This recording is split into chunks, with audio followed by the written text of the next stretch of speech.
I cleaned the same office floor for 3 years without anyone knowing I existed. Then one night, the building's billionaire owner left an unmarked folder on my cart and vanished. By morning, I learned my mother changed our last name to hide a 9-figure fortune stolen with my forged signature. Tonight, the lobby's massive LED screen is not displaying quarterly targets, but my lawsuit. They forgot that the person with the keys to open this building is the one holding the mop. My name is Brooklyn Jackson. I am 29 years old, and for the last 3 years, I have been a ghost haunting the 42nd floor of the Hartwell Plaza. Technically, I am an employee of Helio Cascade Facility Services. I wear a navy blue polo shirt that is 2 sizes too big for my shoulders, gray cargo pants that make a swishing sound when I walk, and rubber-soled shoes that squeak against the polished marble of the lobby. But functionally, I am invisible. I am part of the building's infrastructure, no different from the HVAC vents humming overhead or the automatic soap dispensers in the executive washroom. The Hartwell Plaza is a different beast depending on when you walk through the revolving glass doors. During the day, it is a temple of commerce. It is filled with men in $4,000 suits shouting into phones about logistics and supply chains, and women with sharp heels and sharper eyes carrying trays of espresso. It smells of expensive cologne, roasted coffee beans, and stress. It is a world of deadlines and quarterly targets, a place where time is measured in billable increments. But my world is the night.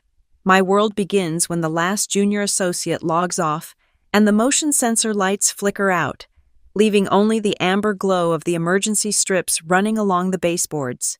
My world smells of industrial lemon disinfectant and the ozone tang of cooling server racks.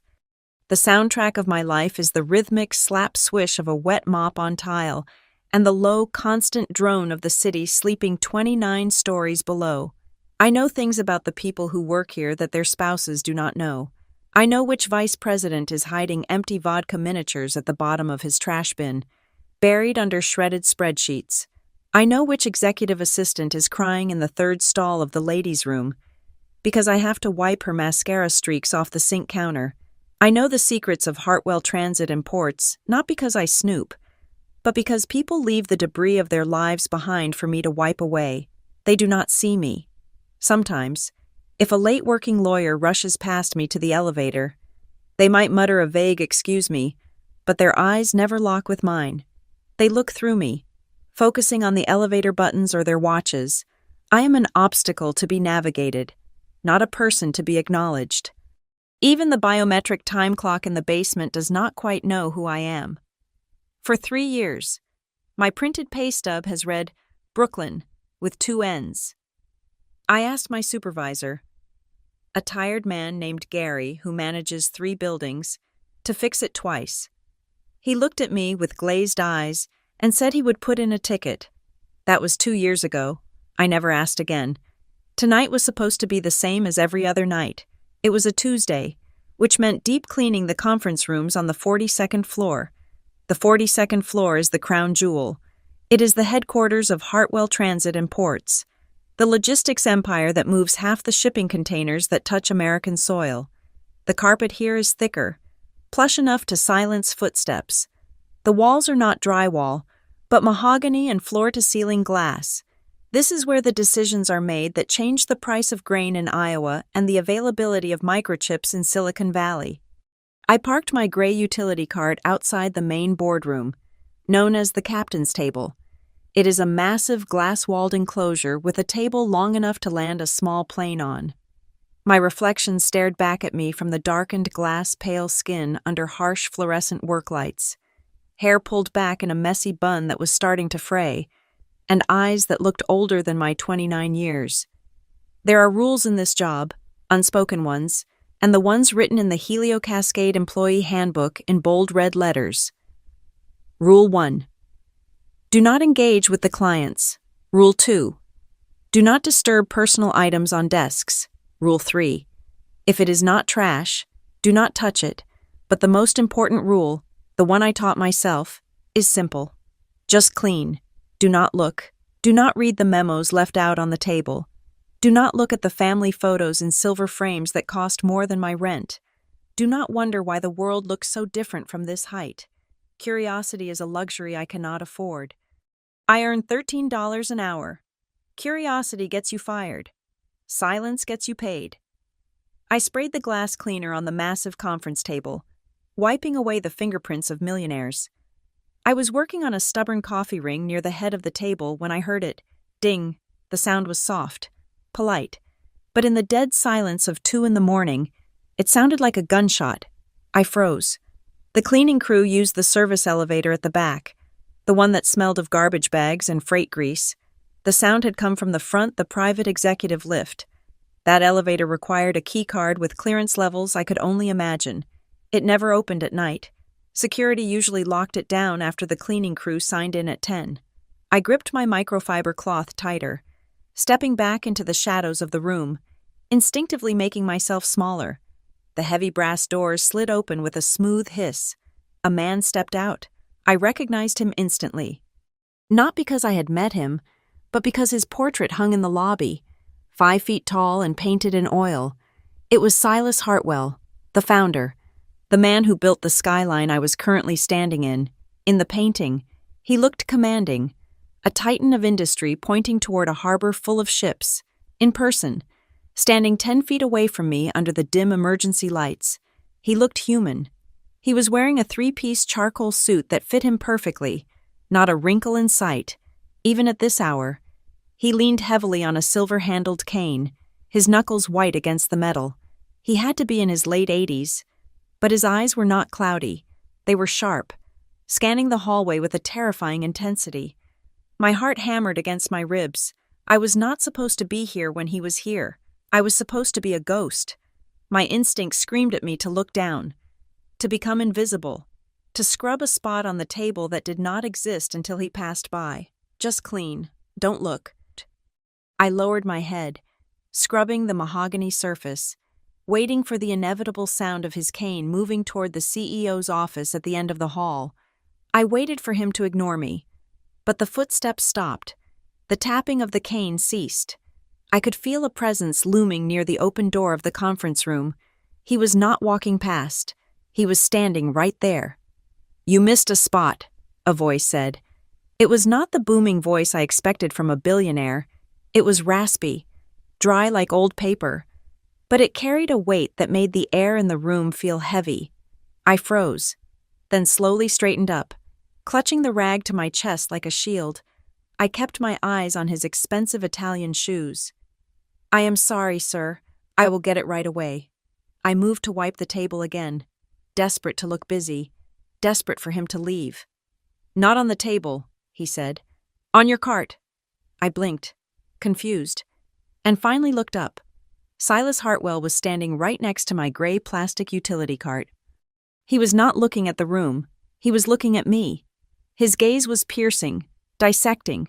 He looked at my face, then lowered his eyes to the cheap plastic name tag pinned to my chest. "Brooklyn," he read aloud. The way he said it sounded strange, testing the weight of the word on his tongue. "Yes, sir," I whispered. He took a step closer, leaning on his cane. He smelled of sandalwood and something faint and medicinal. He looked tired, impossibly tired, like a man who had been walking for 100 years and just wanted to sit down. "Your mother," he said, his voice dropping to a near whisper. Was her maiden name Hartwell? The question hit me like a physical blow. The air left my lungs. My mother, Laura Jackson, the woman who worked double shifts at a diner and a laundromat to keep us fed. The woman who told me we had no family, no history, no one but each other. The woman who flinched whenever I asked about my grandparents.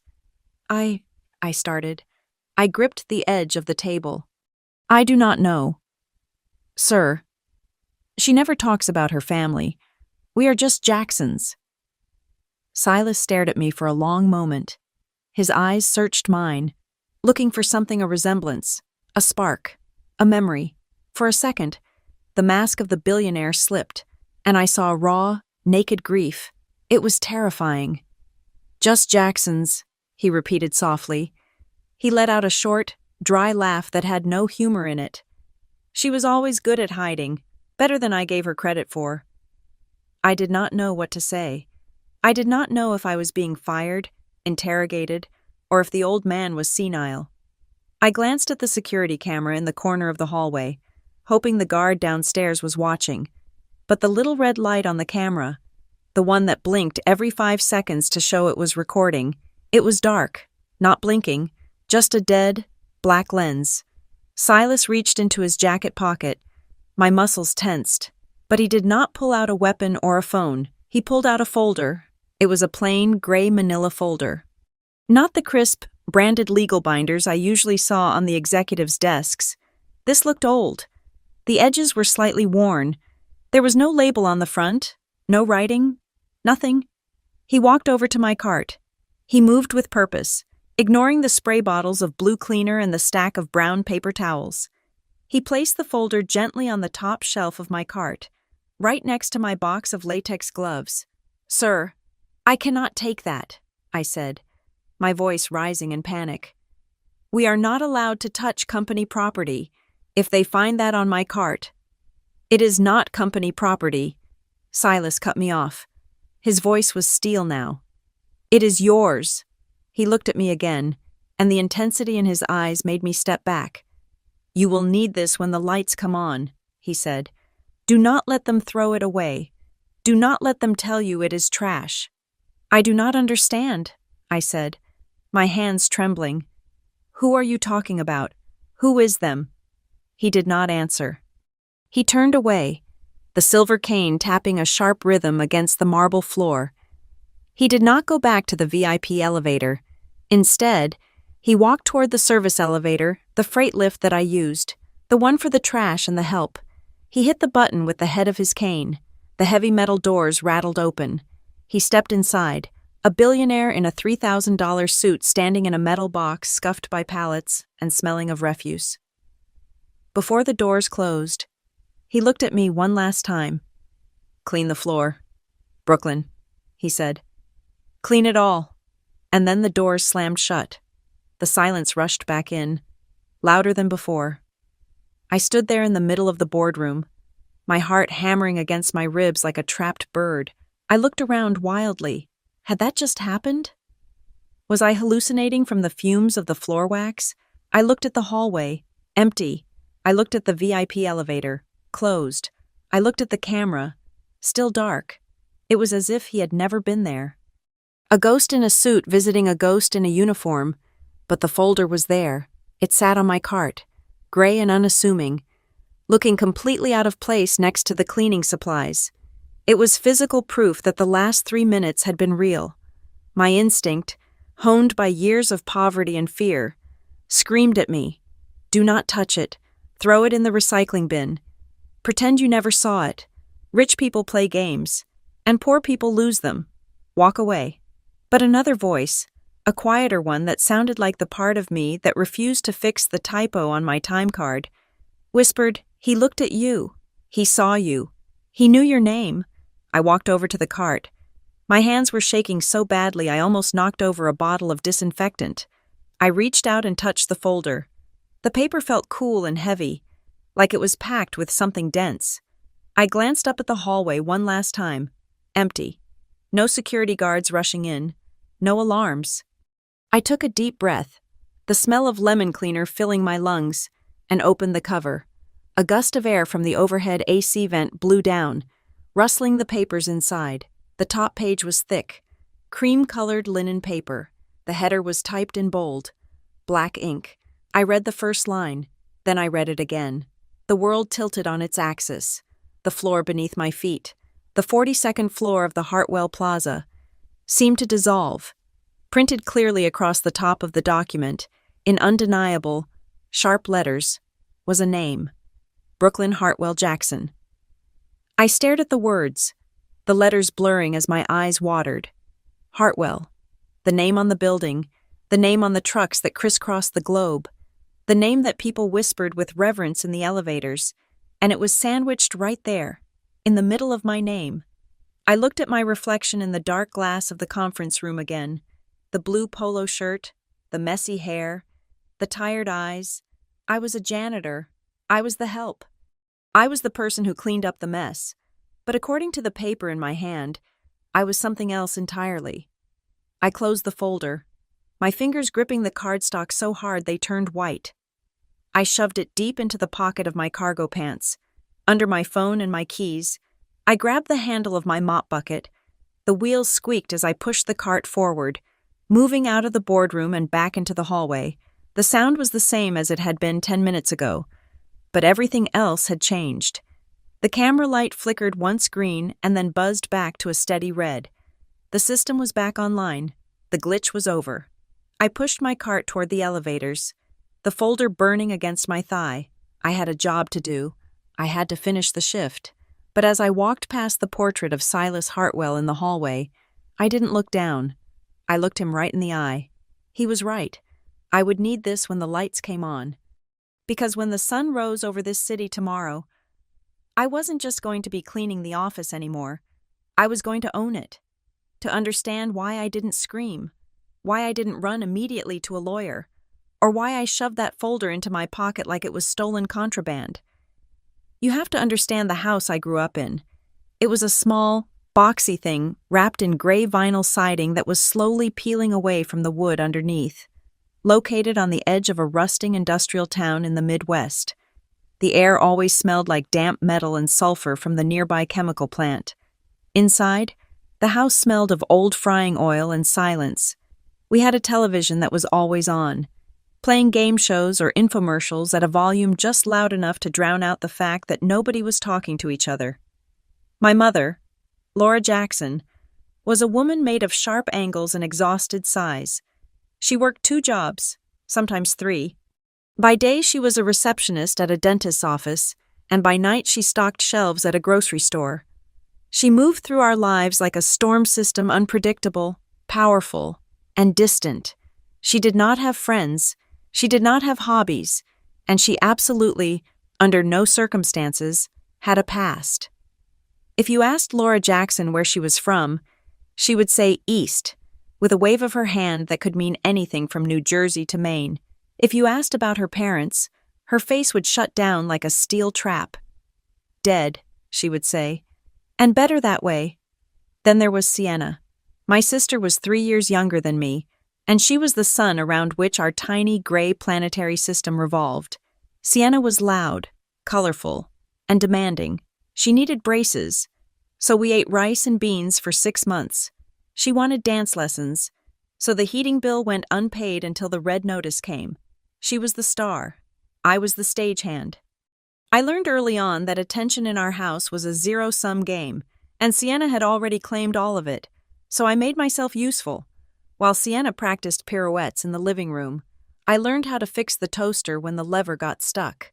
I learned how to patch the drywall where the doorknob hit. I learned that if I was quiet and fixed things, I could exist in the periphery without bothering anyone.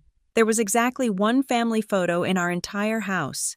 It sat on the particle board shelf above the TV, in a cheap plastic frame.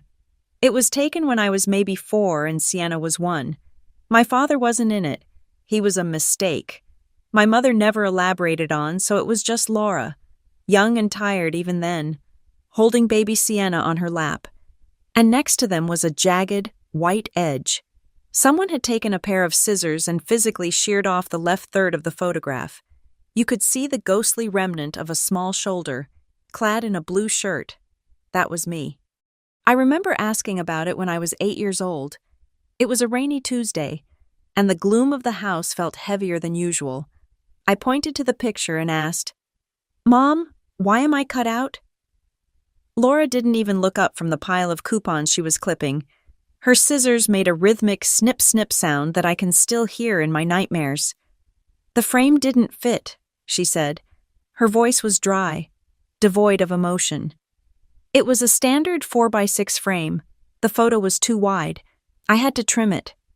"But you cut me out," I whispered. "You could have cut the other side, the side with the wall." She finally looked at me then. Her eyes were hard, like flint. "Don't be dramatic. Brooklyn, it's just paper. Stop making everything about you." That sentence buried itself in my spine and grew there. The frame didn't fit. It became the defining logic of my life. I was the excess material. I was the part that needed to be trimmed away so the picture would look perfect. From that day on, I stopped asking questions. I internalized the rules of the house, unspoken but ironclad. Rule 1. Do not ask about before we came here. Rule 2. No one has grandparents. Grandparents are a fairy tale for other children. Rule 3. Dreaming about things you don't have is a waste of time. My mother raised us with a terrifying practicality. Love was not hugs or, "I'm proud of you." Love was keeping the lights on. Love was survival. And in her mind, survival meant hiding. There were cracks in her armor, though tiny, confusing glimpses of a life she tried to suffocate. Sometimes, the mailman would deliver a postcard. They were always glossy, high-quality photos of a harbor, usually Boston or somewhere in New England, a lighthouse standing against a gray sea, a busy port filled with colorful shipping containers. They never had a return address, just a postmark. My mother would snatch them from the mailbox with a speed that was almost violent. Sometimes she would tear them into confetti right there on the porch. Other times, if her hands were shaking too much, she would march to her bedroom and shove them into a metal lockbox she kept under her bed. I was never allowed to touch that box. It was treated with the same reverence and fear as a loaded gun. When I was 16, curiosity finally outweighed fear. Mom was working a double shift, and Sienna was at a sleepover. I picked the lock on the box using a bent hairpin, a trick I'd learned from fixing the faulty latch on the bathroom door.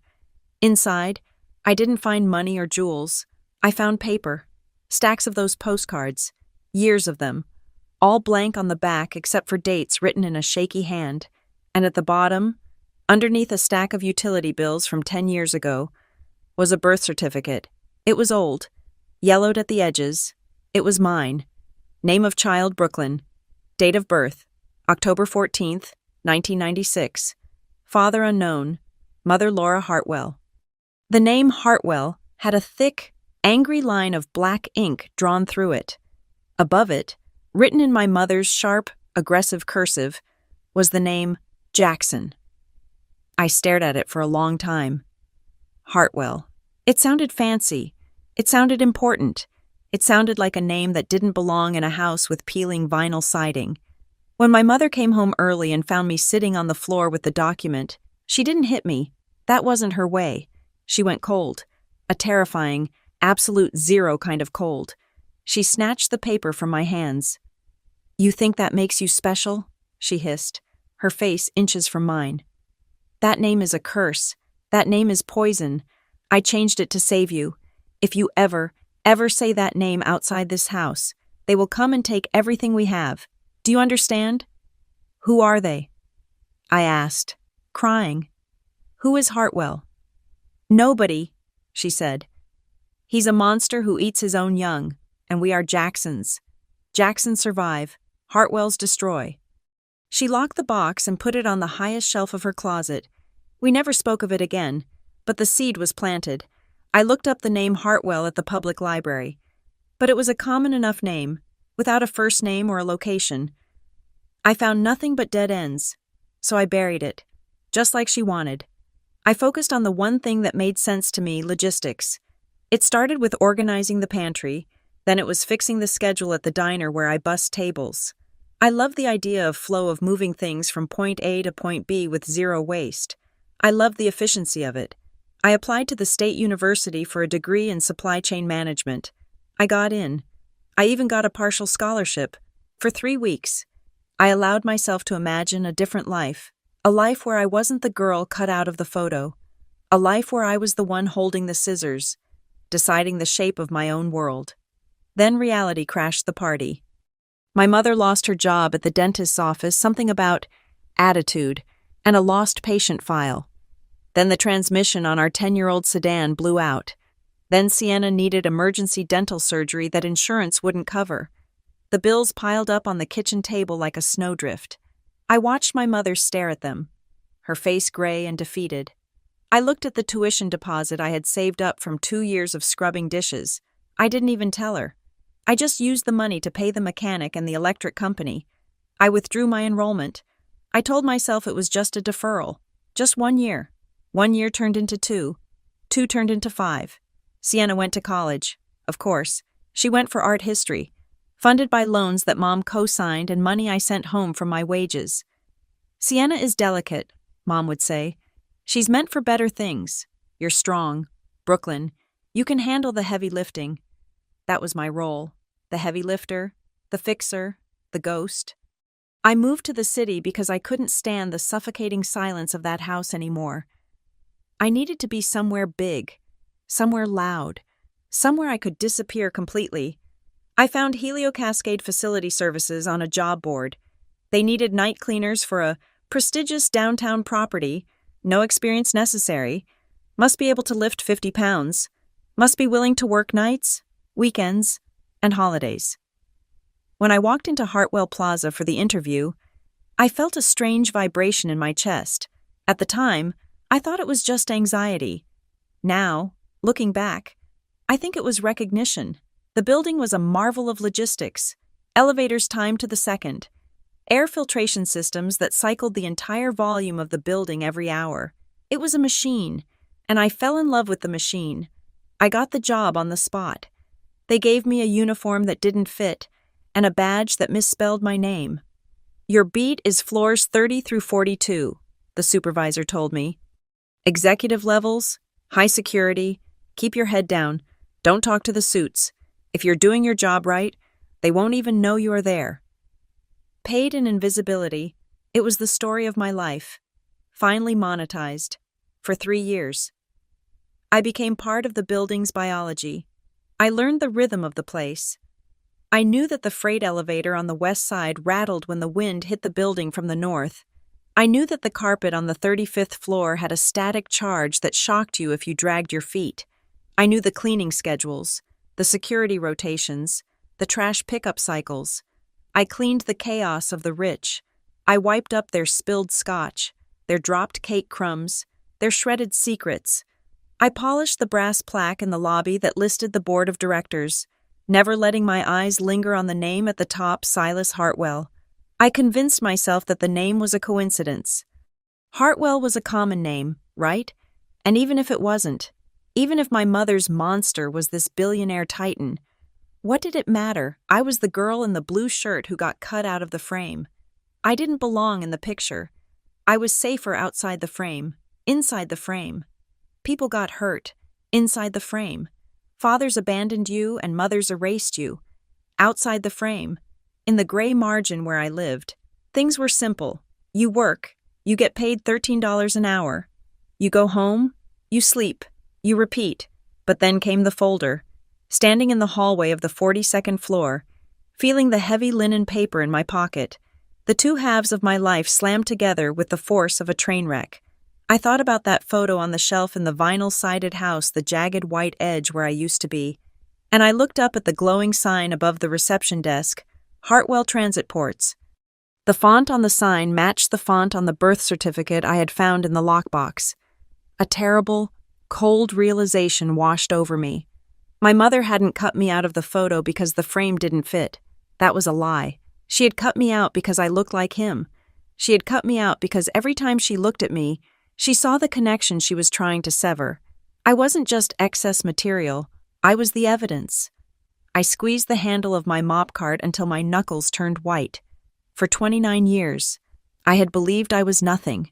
I had believed I was the space between the important things. But as I pushed my cart toward the service elevator, listening to the familiar squeak of the left wheel, I realized something else. The building didn't run because of the suits. It ran because of the pipes, the wires, the foundations, the things you couldn't see. I was done being invisible. I was done being the gap in the photograph. The elevator doors opened, and I stepped into the metal box, pressing the button for the basement. As the car descended, dropping through the floors of the empire that shared my blood. I touched the folder in my pocket again.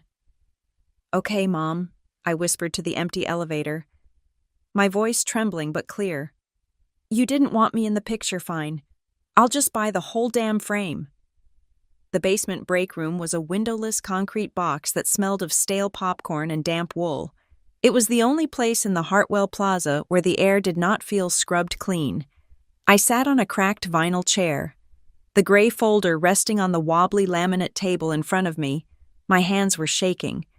The adrenaline from the encounter on the 42nd floor was beginning to curdle into a cold, greasy fear. "Throw it away," a voice in my head screamed. It was the voice of survival. The voice of a girl raised in a vinyl-sided house who knew that nothing good ever came from a man in a three-piece suit handing you unmarked papers. Put it in the blue recycling bin. Walk away. Finish your shift. Go home. I stood up, the folder heavy in my hand, ready to toss it into the bin next to the vending machine. My thumb brushed against the edge of the cover, and the stiff cardstock fell open just an inch. Brooklyn Hartwell Jackson. The name stared up at me. It was not handwritten. It was printed in a heavy, authoritative typeface, embossed into the paper. It looked official. It looked undeniable. You do not accidentally emboss a janitor's name on a legal document. I sat back down. I looked at the door to make sure Gary, my supervisor, was not coming in for his smoke break. The room was empty. I opened the folder. It was not just a few papers. It was a life, or rather, the blueprint of a life that had been stolen. The first document was a copy of a last will and testament. I skipped the legalese, my eyes scanning for the highlighted sections. Primary heir, Laura Hartwell, currently known as Laura Jackson. Secondary heir, verified living issue of Laura Hartwell. I swallowed hard. Verified living issue. That was me. That was Sienna. I turned the page to the asset summary. My breath hitched in my throat. I had to read the number 3 times to make sure I was not hallucinating. The estimated value of the estate, including majority shareholder voting rights in Hartwell Transit and Ports, real estate holdings, and liquid assets, was listed at nearly $400 million. $400 million? I looked down at my boots. They were cheap knockoffs I had bought at a discount store for $20. The sole on the left one was coming unglued. I was sitting on a fortune that could buy a small country, and I was worried about shoe glue. But then came the second punch. Behind the will was another document, stapled with a red tag that read, "Executed." It was titled A Renunciation of Inheritance. It was dated 10 years ago. At the bottom was a signature I knew better than my own. Laura Hartwell. It was my mother's handwriting, spiky, aggressive, leaning hard to the right. I read the text. It was a total waiver.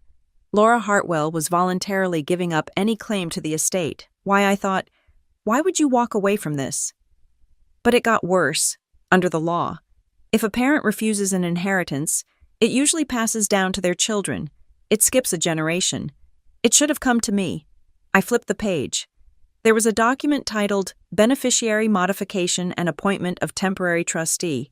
It stated that due to the absence of eligible direct descendants, the control of the estate was to be transferred to a trust managed by one Victor Langford. The description identified him as a distant cousin and family associate. I froze. Absence of eligible direct descendants. I was not just cut out of a family photo. I was erased from legal existence. According to this paper, Brooklyn Jackson did not exist, or if she did, she was not considered eligible. My heart was pounding so hard, I could hear the blood rushing in my ears. I flipped to the very last page. It was a single sheet of heavy bond paper, different from the rest. It looked like an addendum, typed on a typewriter rather than a computer. The Integrity Labor Clause. I read the paragraph. It was simple, brutal, and weirdly specific. In the event of ambiguity regarding succession, or in the event of a contest regarding the fitness of beneficiaries, the final controlling interest shall revert to the blood descendant who can demonstrate continuous independent employment for a period of no less than 12 months prior to the date of my passing. Said employment must be the sole source of livelihood, without reliance on family trust disbursements, loans, or gifts. I read it again. Continuous, independent employment. Silas Hartwell, the man who built a logistics empire from nothing, had put a failsafe in his will. He did not trust heirs who lived on trust funds. He wanted a worker. I looked down at my hands. They were rough. smelling of bleach and latex. I worked 40 hours a week. I had not missed a shift in 3 years. I lived on $13 an hour. I paid my own rent. I paid my own electric bill. I had not taken a dime from anyone because there was no one to take a dime from. My poverty was not a failure. It was the key. It was the only thing that made me eligible under Silas's rules. I dug through the folder until I found a small, cream-colored business card clipped to the back pocket. Alder and Finch, LLP, attorneys at law, Graham Finch, senior partner. There was a direct line number written in blue ink on the back. I looked at the clock on the wall. It was 2:45 in the morning. No lawyer picked up the phone at 3 a.m. It would go to voicemail. I would leave a message, and tomorrow some secretary would delete it, thinking I was a prank caller. But the memory of Silas's eyes, the way he looked at me, the way he said, "You will need this when the lights come on," pushed me forward. I pulled out my cracked smartphone and dialed the number. It rang once, twice. "Finch?" a voice answered. It was not a voicemail. It was not a groggy, sleep-filled mumble. The voice was clear, alert, and deep. It sounded like a man who had been sitting by the phone waiting for it to ring. My throat was dry. I coughed. "My name is Brooklyn. Brooklyn Jackson. I found a folder." "Brooklyn Jackson," the man said. There was no surprise in his voice, only a grim satisfaction. "You are finally here. We do not have much time." "Time for what?" I asked. "It is almost 3 in the morning." "Come down to the 12th floor," Graham Finch said. "Conference room B. The door is unlocked. Do not bring the cart." The line went dead. I stared at the phone. The 12th floor was occupied by a mid-sized law firm. I had cleaned their offices before. I knew the layout. I stood up. I left my card in the corner of the break room. I took off my heavy rubber gloves and tossed them on the table. For the first time in 3 years, I walked to the elevator not as an employee, but as a visitor. The ride to the 12th floor felt like it took hours. When the doors opened, the lobby was dark, but a single light shone from down the hallway. I walked toward it. Conference room B was a small glass-walled room near the back. Sitting at the table was a man who looked like he was carved out of oak. He had silver hair, heavy glasses, and was wearing a suit that looked slept in but expensive. He stood up as I entered. He did not look at my uniform. He did not look at my messy hair. He looked me in the eye. "Ms. Jackson," he said. He gestured to a chair. "Please, sit." I sat. I felt small in the leather chair. The folder clutched tight in my lap. "You knew I was coming?" I asked. "Silas told me he was going to find you tonight," Graham said. "He knew his time was running out. He knew he had to breach the protocol." He opened a leather briefcase on the table and pulled out a large sheet of paper. He unfolded it. It was a family tree. At the top was Silas Hartwell. Below him, a single line connected to Laura Hartwell. Her name was circled in red ink, with the words, "Communication severed," stamped across it. Below Laura. There should have been 2 lines, one for me, one for Sienna, but there was nothing, just a blank white space. "This is the official record as presented to the probate court 10 years ago," Graham said, tapping the blank space. "According to the documents filed by Victor Langford's legal team, Laura Hartwell was childless." "But that is a lie," I said, my voice rising. "I have a birth certificate. You saw it in the folder. My mother, she knows we exist." "Your mother," Graham said carefully, signed a document saying she had no heirs to protect. He slid another paper across the table. It was a timeline. 10 years ago, Graham explained, pointing to a date. Silas had a massive stroke. He was incapacitated for 6 months. He could not speak, could not write. During that exact window, this renunciation of inheritance arrived at the court. "My mother signed it," I whispered. "Why?" "We believe she was coerced," Graham said, "or misled. But look at what happened next. The same day the renunciation was filed. A power of attorney document was filed, giving Victor Langford control over the interim assets, and a sworn affidavit was submitted stating that Laura Hartwell had no living issue. How is that possible? I asked. I was 19. I was alive. I was right there. Because to prove you exist in the eyes of a trust, you need documentation, Graham said. And if someone made sure that your birth records were sealed, or if your mother legally changed her name and yours to obscure the connection, and if no one challenged it, then legally, you are a ghost. He leaned forward. The light from the single lamp reflected in his glasses. Victor Langford is a distant cousin on Silas's wife's side. He has been waiting for Silas to die for 20 years. When Silas got sick, Victor moved.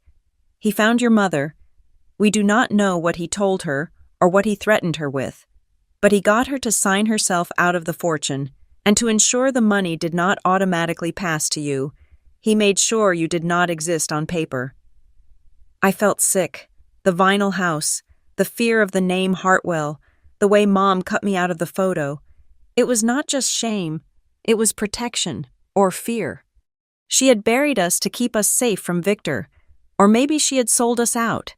I did not know which was worse. But Silas knew, I said. He knew I was here. He suspected, Graham corrected. He spent the last 5 years trying to track Laura down. But Victor controlled the flow of information. Victor kept Silas isolated. It was only recently that Silas hired private investigators off the books to find the truth. They found you, working right here in his building. Graham pointed to the folder in my lap. Silas added that integrity labor clause 3 years ago.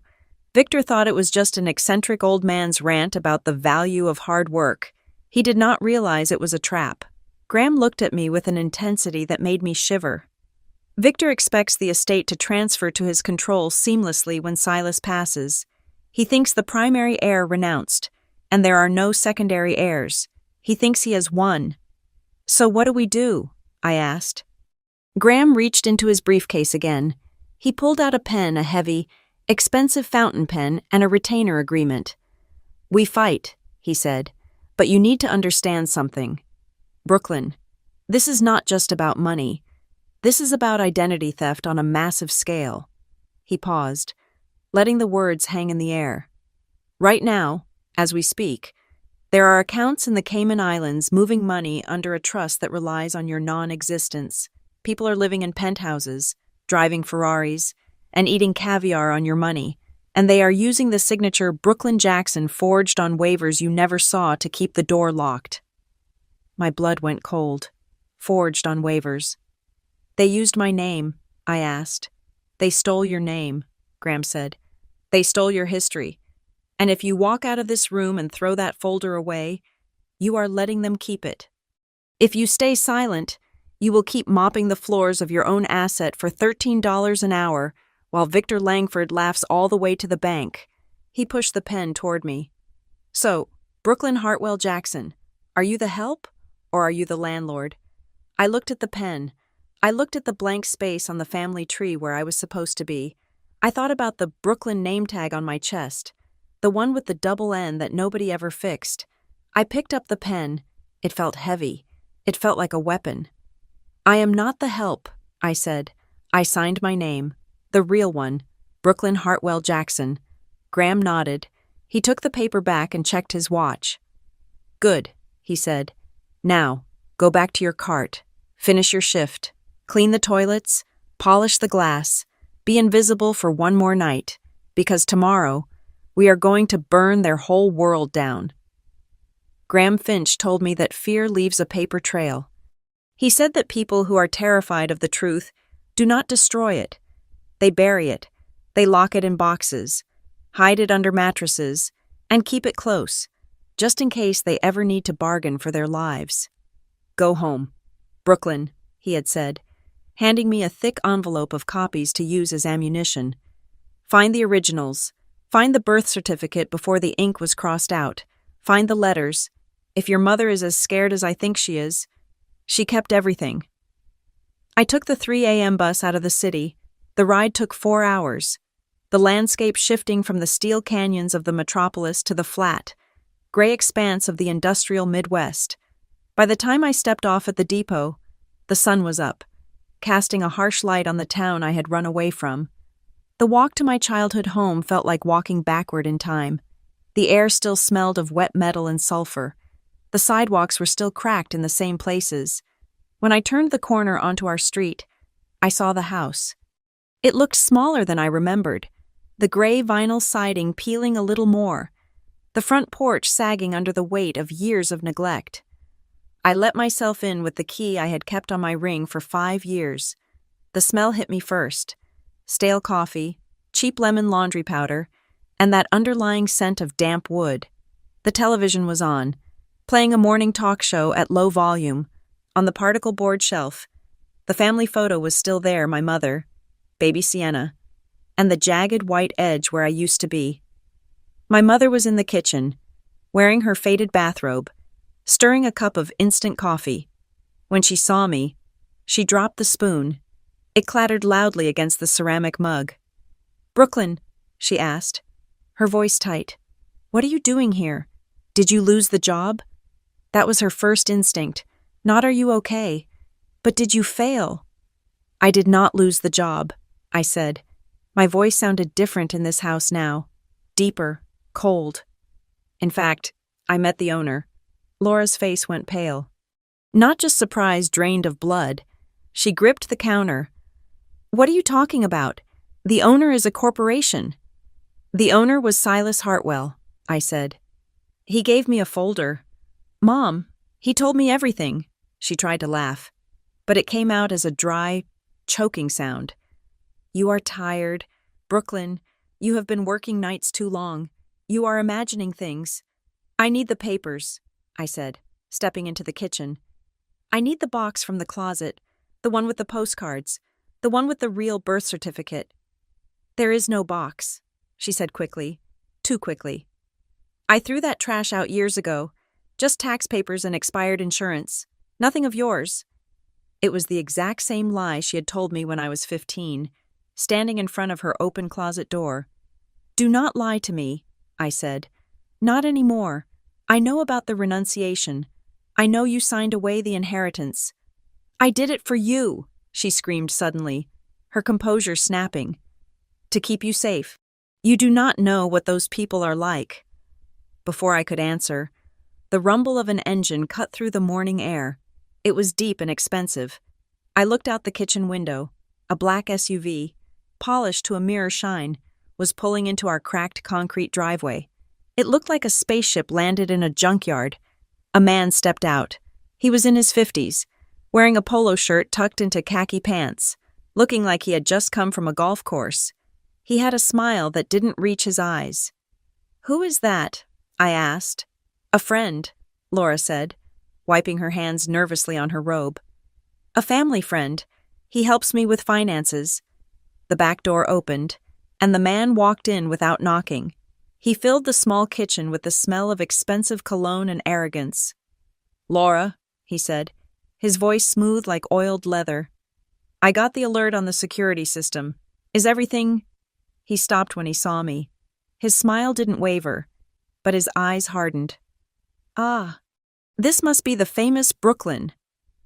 I recognized the name from the folder immediately. "Victor Langford," I said. He raised an eyebrow. "I see you have done some reading. Dangerous thing. Reading things you do not understand." "I understand enough," I said. "You are the trustee. You are the one spending my money." Victor laughed. It was a condescending sound, the kind you make at a toddler who claims they can fly. He walked over to Laura and placed a hand on her shoulder. She flinched, but didn't move away. "Your money," Victor said. "Brooklyn, look at you.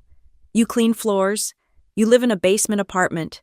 You have no idea how the world works. Those lawyers you spoke to, they are sharks.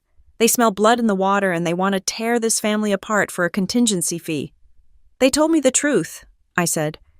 "They told you a fairy tale," Victor countered. "They told you that you are a princess who deserves a castle. But the reality is, your grandfather was a cruel, manipulative man. He would have destroyed your mother. He would have taken you away from her and turned you into a puppet. I stepped in to protect her, to protect both of you." "By taking $400 million and putting it in your own name?" I asked. Victor's face tightened. Management fees, operating costs, protecting assets requires capital. You should be thanking me. I kept the wolves away. I didn't argue. I didn't scream. I reached into my bag and pulled out the document Graham had flagged for me. I slapped it onto the sticky kitchen table. It was the copy of the renunciation of inheritance, stamped with the court seal. Next to it, I placed a copy of the power of attorney. I am not here to debate with you, Victor, I said. I am here for the originals. I pulled out my phone. I have a locksmith parked 2 streets over. I told him to wait for my call. Victor took a step toward me. The friendly uncle mask slipped, revealing something ugly underneath. You cannot open anything in this house. That is private property. If you touch one lock, I will have you arrested for burglary.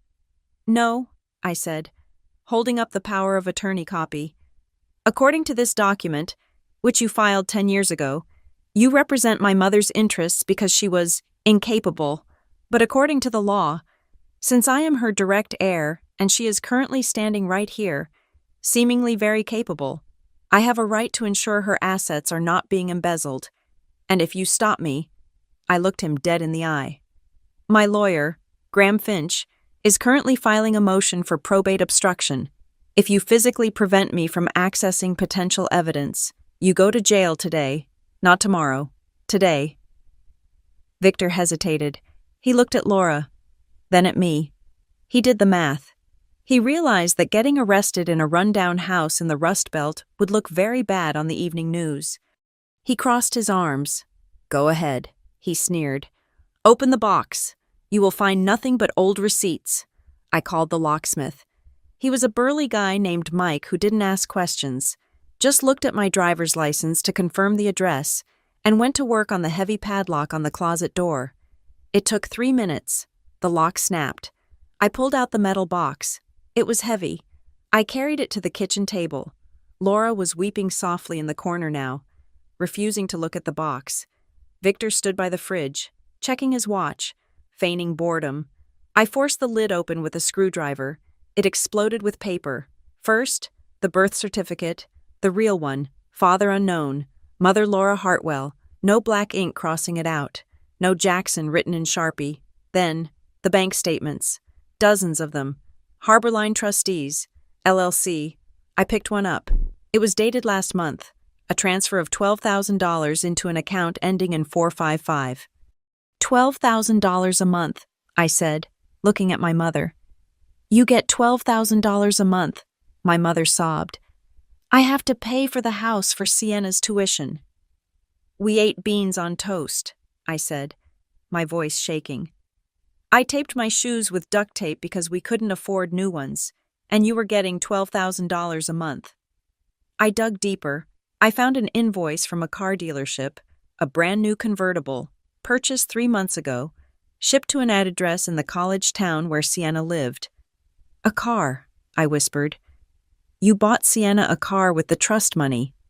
She needed it for school, Laura cried. She is fragile. Brooklyn, she can't take the bus like you. You are tough. You can handle it. I can handle it, I repeated. I was scrubbing toilets while she was driving a convertible paid for by the grandfather you told me was a monster.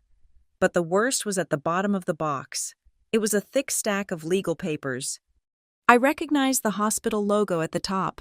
I remembered that night. I was 19. My appendix had burst. I was in the emergency room, groggy from anesthesia, in pain, terrified. My mother had been there, holding my hand, crying. She had shoved a stack of papers in front of me. It is just the insurance, honey, she had said. Just sign so they can operate. Sign so we don't lose the house. I picked up the document. General waiver of future claims and assignment of rights. And there, at the bottom, was my signature. It was shaky, barely legible. Written by a girl who was high on morphine and trusted the woman holding the pen. You made me sign away my rights, I said. The room went dead silent. You didn't just change my name. You waited until I was drugged and bleeding, and you tricked me into signing a waiver. I looked at Victor. He was smirking. It holds up in court, he said. You were a legal adult. You signed it. Game over. Janitor. I looked at my mother. She had curled into a ball on the chair, her face hidden in her hands. Why? I asked her. Just tell me why. Victor told me. Laura gasped for air. He told me Silas was coming for you. He said if Silas knew you existed, he would use his lawyers to prove I was unfit. He would take you away. He would put you in boarding schools and turn you against me. Victor said if we signed the money over to the trust, we would be invisible. Silas wouldn't look for poor people. He wouldn't look for Jacksons. So you made us poor on purpose, I said. I saved you, she wailed. And Victor, he took care of the money. He gave us what we needed. He gave you an allowance, I said. He took $400 million, gave you $12,000 a month to keep you quiet, and bought himself a life of luxury. And you let him, because you were scared. I looked at the car invoice again. And you bought Sienna's silence with a car. What was my price? Mom, what was I worth to you? A roll of duct tape for my shoes. I didn't wait for an answer. I grabbed the birth certificate, the bank statements, the car invoice, and the hospital waiver. I shoved them all into the envelope Graham had given me. You are leaving. Victor laughed. Take the papers. They are useless. You signed the waiver.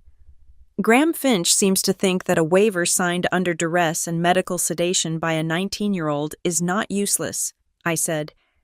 He thinks it is evidence of fraud. I walked to the door. I stopped and looked back at my mother. She looked small, old, and pathetic. You said you cut me out of the photo because the frame didn't fit, I said. You lied. You cut me out because you were selling the rest of the picture to him, I pointed at Victor.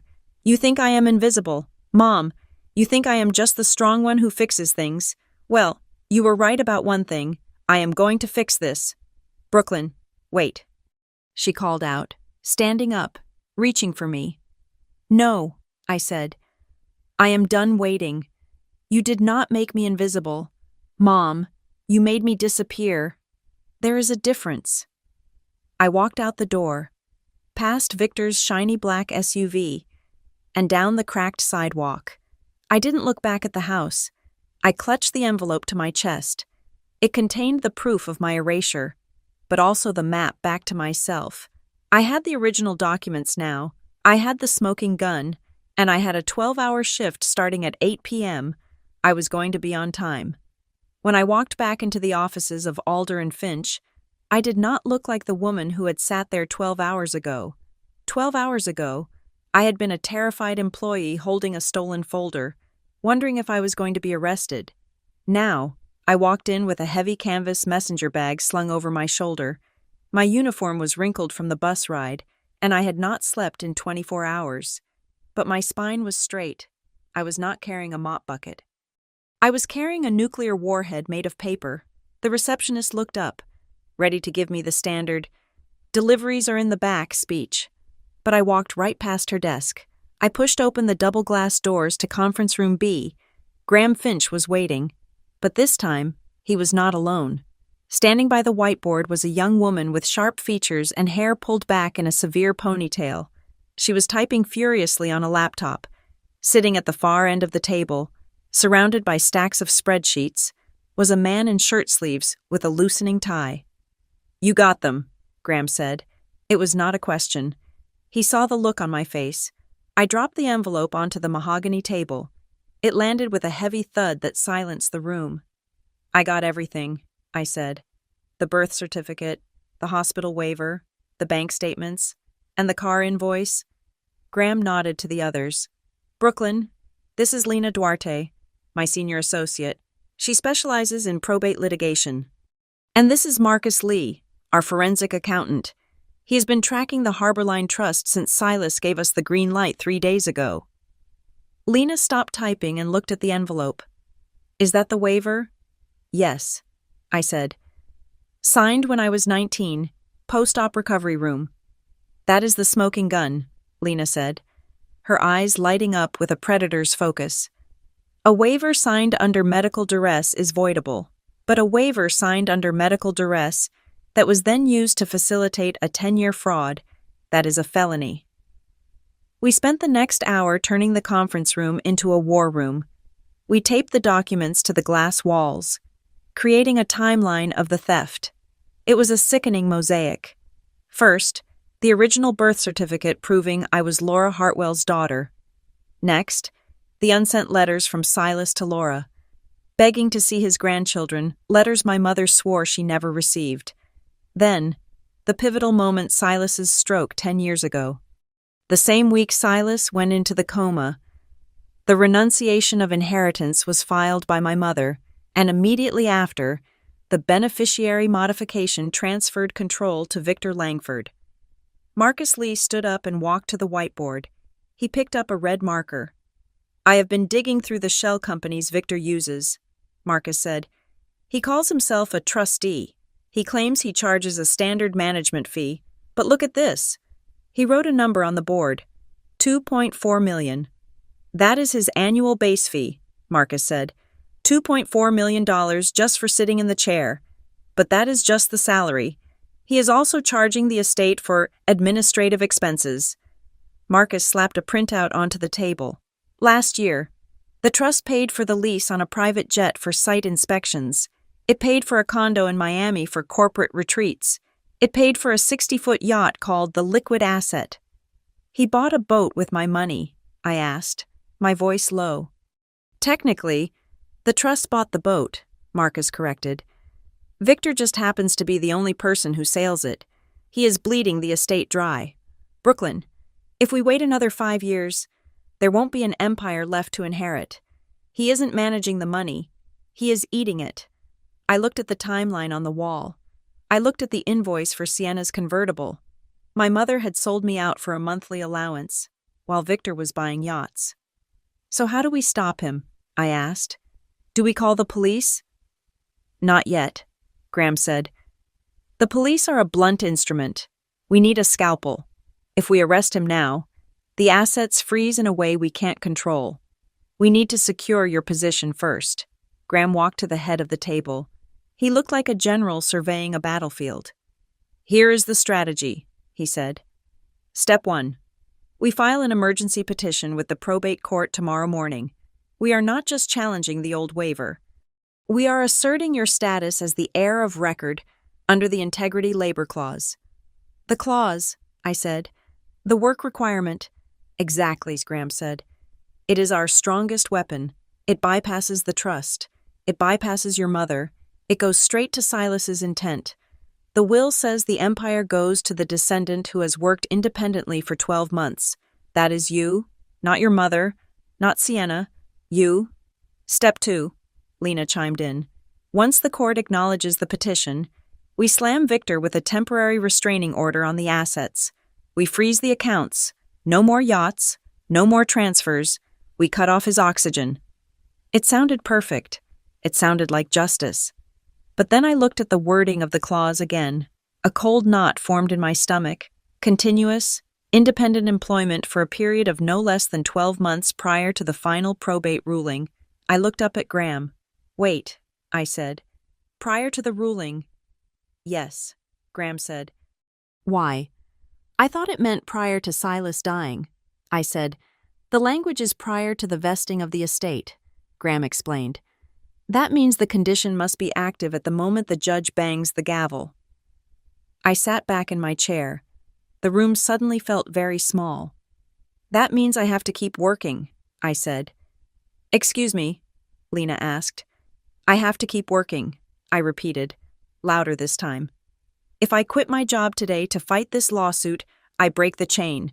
I am no longer continuously employed. I become unemployed. And if I am unemployed, I violate the Integrity Labor Clause." The room went silent.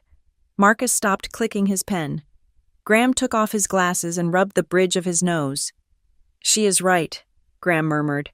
"My God, if you resign, Victor will argue that you abandoned the very work ethic Silas was trying to reward. He will argue you are just looking for a payout now." "And if I get fired?" I asked. Graham looked at me grimly. "If you get fired for cause same thing, you lose the status." I laughed. It was a harsh, bitter sound. "So let me get this straight," I said. To inherit a $400 million company and to stop the man who stole my life. I have to go back to Hartwell Plaza tonight and clean his toilet. Yes, Graham said. And I have to do it perfectly, I added, because if I am 1 minute late, or if I miss a spot on the carpet, Victor can have me fired, and if I am fired, I lose the lawsuit. He will try to fire you, Lena said, her voice tight. As soon as we file the petition tomorrow, he will know. He will call the cleaning contractor. He will find a reason: insubordination, poor performance, theft of supplies. He will manufacture a reason to terminate you to break the clause. Then we have to stop him from firing me, I said. Graham nodded. He turned to Lena. Draft a notice of protected status. Send it to Helio Cascade Facility Services and the Hartwell Plaza Building Management. Inform them that Ms. Jackson is a whistleblower and a primary litigant in a federal probate case involving the property. Tell them, Graham continued, his voice getting harder, that any alteration to her employment status, any firing, any shift change, any reduction in hours will be treated as witness tampering and retaliation. Tell them if they so much as look at her wrong, we will sue the cleaning company into bankruptcy. I will have it ready in 20 minutes, Lena said, already typing. Good, Graham said. He turned back to me. But that is just defense. Brooklyn, we need an offense. We need to hit Victor where it hurts. And Victor does not care about the law. He cares about his image. He loves the spotlight, I said. He is planning a big event. I saw the memos on the desk in the conference room. Hartwell Legacy Day. It is supposed to be next week. Legacy Day, Graham mused. A slow, dangerous smile spread across his face. Is he inviting the press? Everyone, I said. The board, the city council, the business news channels. He wants to show everyone that he is the true successor to Silas. Perfect, Graham said. We are going to let him have his party. In fact, we are going to help him. He pulled a file from his briefcase. Silas left a budget for public education regarding the company history. Victor has been using it for puff pieces about himself. We are going to file a motion to force the trust to fund a historical exhibit for the event. We will frame it as honoring the founder. Victor won't say no to that, Marcus said. He has too much ego. If we pitch it as a tribute to Silas, he has to say yes, or he looks disrespectful. Exactly, Graham said. We will offer to handle the technical side of the presentation, the video tribute, the digital display on the massive LED wall in the lobby. I understood where he was going. My heart started to race, not with fear this time, but with anticipation. You want to hijack the screen, I said. I want you to hijack it, Graham corrected. You know the building better than anyone. You know the service corridors. You know the AV room access codes because you clean them. Victor thinks you are a bug, Lena said, looking up from her screen. He thinks you are invisible. He won't be looking for you in the technical booth. He won't be looking for the janitor. But I have to be working, I reminded them. I have to be on shift. That is the beauty of it, Graham said. You will be on shift. You will be cleaning the lobby during the event. You will be right there in front of everyone, pushing your cart, wearing your uniform. And when the moment comes... He picked up the copy of the hospital waiver, the evidence of the betrayal that started it all. We are going to take these documents, Graham said, and we are going to put them on the biggest screen in the city. I looked at the timeline on the wall. I looked at the empty space on the family tree where my name should have been. For 3 years, I had cleaned up their messes. I had wiped away their coffee rings and their shredded papers. I had kept their secrets because that was the job. Just clean. Don't look. But the job had changed. I will do it, I said. I will go back to work tonight. I will scrub the floors. I will empty the trash. I will smile at Victor if I see him in the hallway. I stood up and slung the heavy bag over my shoulder. But I am not just cleaning the building anymore, I said. Graham Finch stood up and extended his hand. I shook it. His grip was firm, like iron. No, Brooklyn, he said. You are going to clean the building in the truest sense of the word. We are going to drag every piece of their dirt out of the shadows and put it on the LED screen. Let's get to work, I said. I walked out of the conference room and headed for the elevator. I had a shift to catch. I had a uniform to put on. And for the first time in my life, I had a deadline that I was actually looking forward to meeting. The war for the Hartwell Empire was not going to be fought in a courtroom. It was going to be fought on the ground floor, with a mop in one hand and a legacy in the other, for the next 14 days. I lived two lives that were so diametrically opposed, I felt like I was tearing down the middle.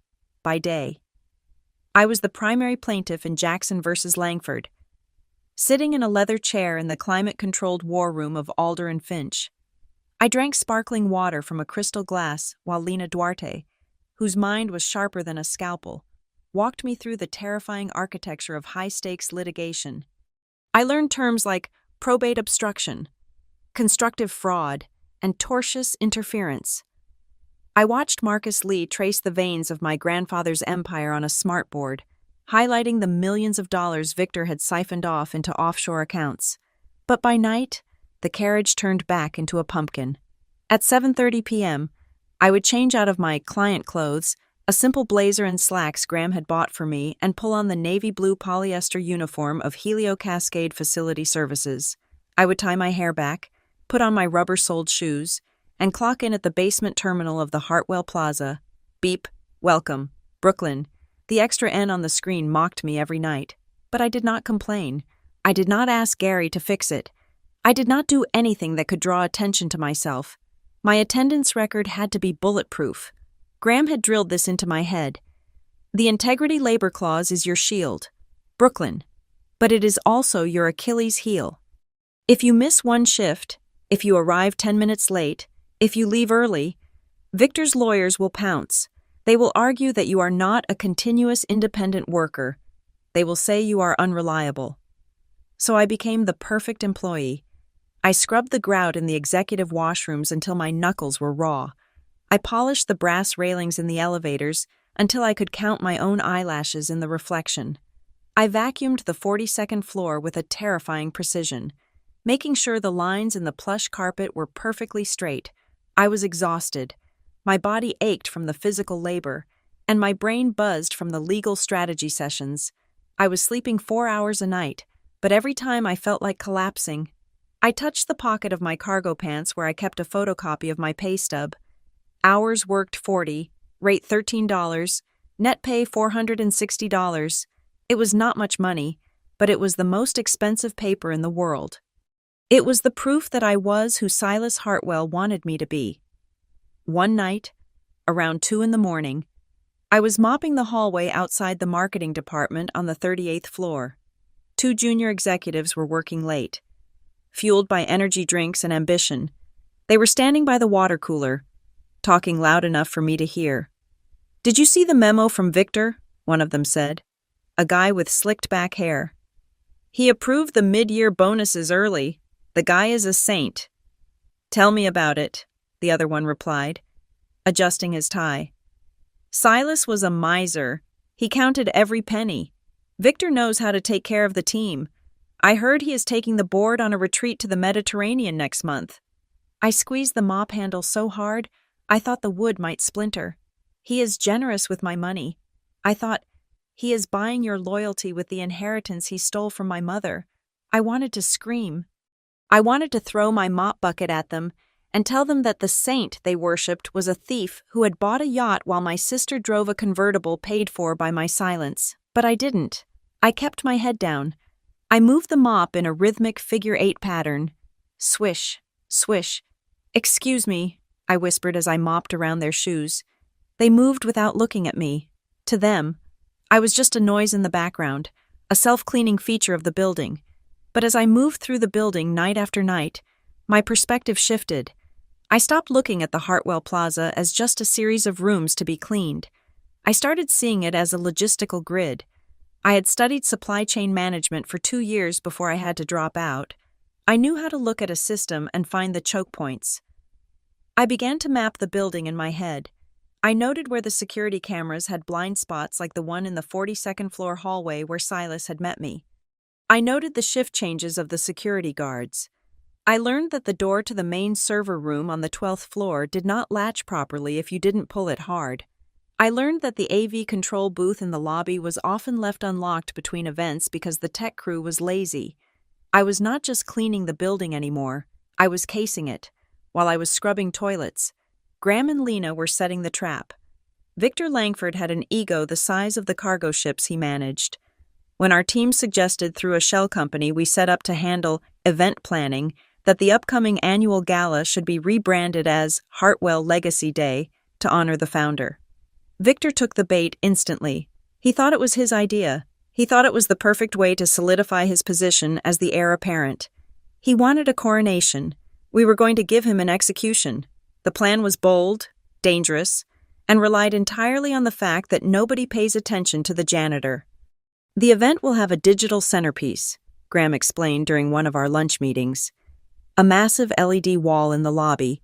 Victor wants to run a loop of corporate achievements and photos of himself shaking hands with politicians. We offered to produce a historical tribute video for the opening segment, Lena added, sliding a USB drive across the table. The building management was thrilled to outsource the work for free. They have already loaded this file into the queue. What is on it? I asked. Everything, Lena said, her eyes gleaming. High-resolution scans of the original birth certificate, the letters Silas wrote to your mother, the expert analysis of the forged signatures, and at the end, a QR code that links directly to the public docket of the lawsuit we just filed. It is a Trojan horse, Graham said. Victor thinks he is going to watch a puff piece about the company's history. Instead, he is going to watch his own indictment on a screen that is 20 feet tall. But there was a catch. The system was automated. But it needed a manual trigger to switch from the looping logo to the tribute video. Someone had to be in the booth, or at the podium, to initiate the sequence. I can do it, I said. Graham looked at me. The booth is restricted. Brooklyn, security will be tight. The booth is dusty, I said. And during events, someone always spills a drink, or someone needs a trash bag changed. I have the master key to the service corridors. I can walk right up to the tech station, pretend to be cleaning the console, and hit the cue button. Nobody stops a janitor with a rag in her hand. The week leading up to the event was a blur of pressure. We filed the motion to freeze Victor's assets under seal, timing it so the banks would receive the notification exactly 1 hour before the event started. We sent preservation letters to every subsidiary, locking down the digital paper trail. Victor felt the net tightening. Even if he didn't know exactly who was pulling the strings, he started lashing out. My phone buzzed constantly. My mother called me 10 times a day, leaving voicemail messages that ranged from weeping apologies to hysterical accusations. You are ruining us. Brooklyn Victor says he will cut off the payments. How will we live? Then came the texts from Sienna. I can't believe you. You are just jealous because Mom likes me better. You want to burn everything down because you're miserable. Leave Victor alone. He's the only dad we ever had. That one hurt. That one felt like a knife twisting in my ribs. The only dad we ever had. The man who stole our birthright and bought her a car to keep her quiet. I almost texted back. I almost told her everything. But Graham had warned me. Silence is your weapon. Do not engage. Anything you say can be used to claim you are unstable. So I deleted the texts. I blocked the numbers. And I went to work. I cleaned, I polished, I emptied the trash, but the pressure was coming from inside the building too. 2 days before the event, Gary, my supervisor, cornered me near the freight elevator. He looked nervous. He was sweating, even though the basement was freezing. Brooklyn, he said, looking at his clipboard instead of my face. Management has been asking questions about you. My heart stopped. What kind of questions? Gary? Just about your hours. Your performance. They asked if you have ever taken unauthorized breaks, if you have ever been difficult. Victor was digging. He knew a lawsuit was coming. Even if the asset freeze hadn't hit yet, he knew about the integrity labor clause. He was looking for a reason, any reason, to fire me before the judge ruled. I am never late, Gary, I said, keeping my voice steady. I have perfect attendance. My floors are the cleanest in the building. I know, Gary said, wiping his forehead. I told them that. You are my best worker, but just watch your step. Okay, if they tell me to cut you, I have to cut you. I have a mortgage. Kid. I understand, I said. I will be careful. I walked away, my legs feeling like jelly.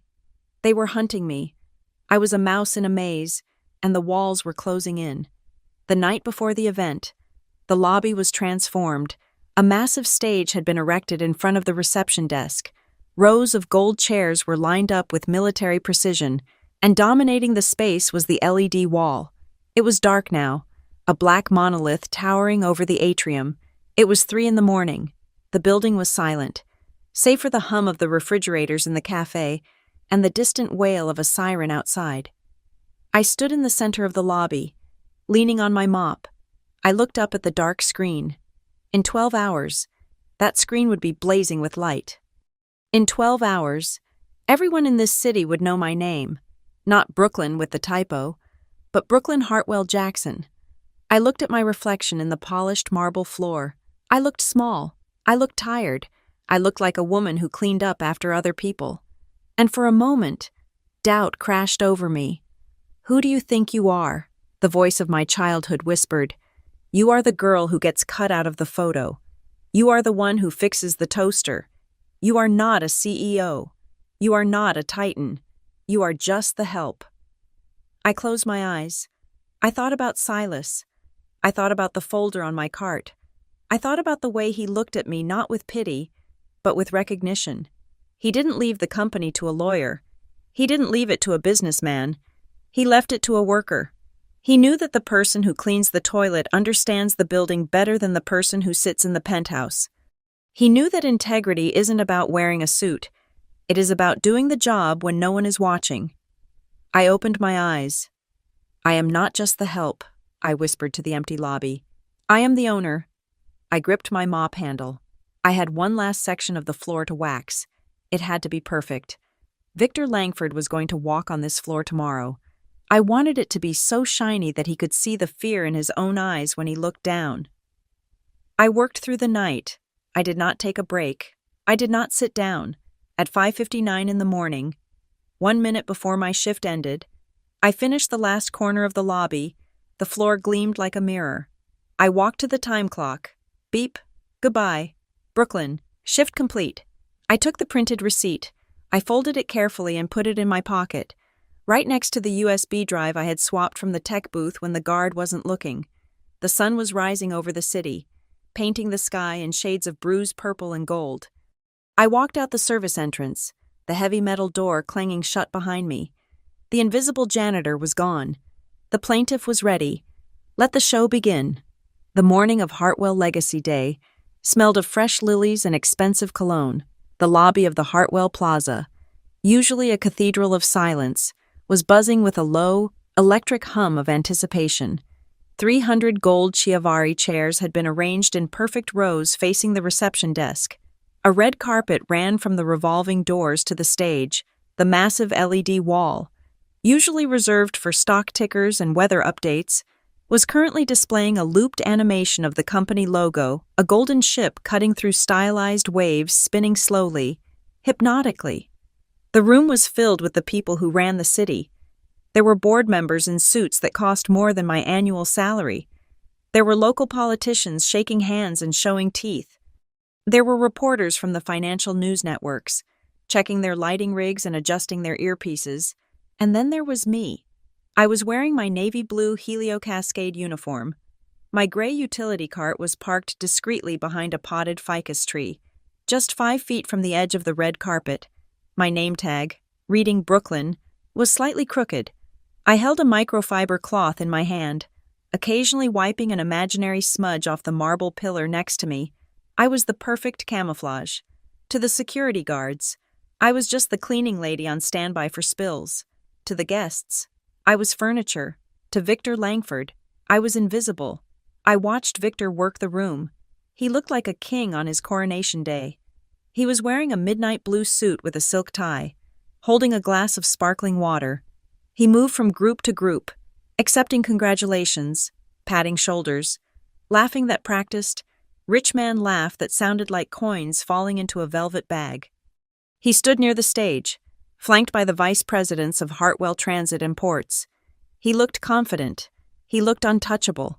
He had no idea that the girl he had threatened in a crumbling kitchen 24 hours ago was standing 10 feet away from him, holding the detonator to his life. The lights in the lobby dimmed. A spotlight hit the podium. The crowd hushed. The master of ceremonies, a smooth-talking PR director named Marcus, stepped up to the microphone. "Ladies and gentlemen, distinguished guests, and the Hartwell family of employees," he began, his voice booming through the surround sound system. "Welcome to a celebration of vision, a celebration of grit, a celebration of the man who built this skyline, Silas Hartwell." Polite applause rippled through the room. On the giant screen, a slideshow began. Black and white photos of Silas as a young man on the docks, Silas signing the first charter, Silas breaking ground on this very building. "But a legacy is not just about the past," the MC continued. "It is about the future. It is about stewardship. Please welcome the man who has carried the torch through the darkest storms, the trustee of the Hartwell estate, Mr. Victor Langford." The applause was louder this time. Victor jogged lightly up the steps to the stage, projecting an image of youthful energy. He shook the MC's hand and took the podium. He adjusted the microphone, looked out at the sea of faces, and smiled. "Thank you," Victor said, his voice thick with false humility. "Thank you all, standing here today, in the shadow of what Silas built. I feel a profound weight, the weight of history." I gripped the handle of my cart. My palms were sweating inside my pockets. I looked toward the tech booth at the back of the room. Through the tinted glass, I could just make out the silhouette of a technician wearing a headset. It was not the usual AV guy. It was Lena Duarte. She was wearing a black polo shirt and a baseball cap pulled low. She gave me a tiny, imperceptible nod. Victor continued his speech. "Silas Hartwell was a complicated man, but he had one core belief. He believed in protection. He believed that you do whatever it takes to keep the ship afloat. Sometimes, that means making hard decisions. Sometimes, that means cutting loose the dead weight to save the cargo." He paused for effect. The audience nodded solemnly. "I have had to make those hard decisions," Victor said, his voice dropping to a whisper. "I have had to protect this company from threats both external and internal. I have done it not for profit, not for glory, but for one thing: integrity." There it was, the word. He said it again, savoring it. Integrity is doing the right thing when no one is watching. It is honoring the wishes of the dead, even when the living do not understand. I have kept my promise to Silas. I have kept this family's legacy pure. He spread his hands, inviting the applause that was sure to follow. That was my cue. I pushed my cart. The wheels squeaked a sharp, high-pitched sound that cut through the heavy silence before the clapping could start. I did not walk to the stage. I walked to a small, wired microphone stand set up near the speaker stack.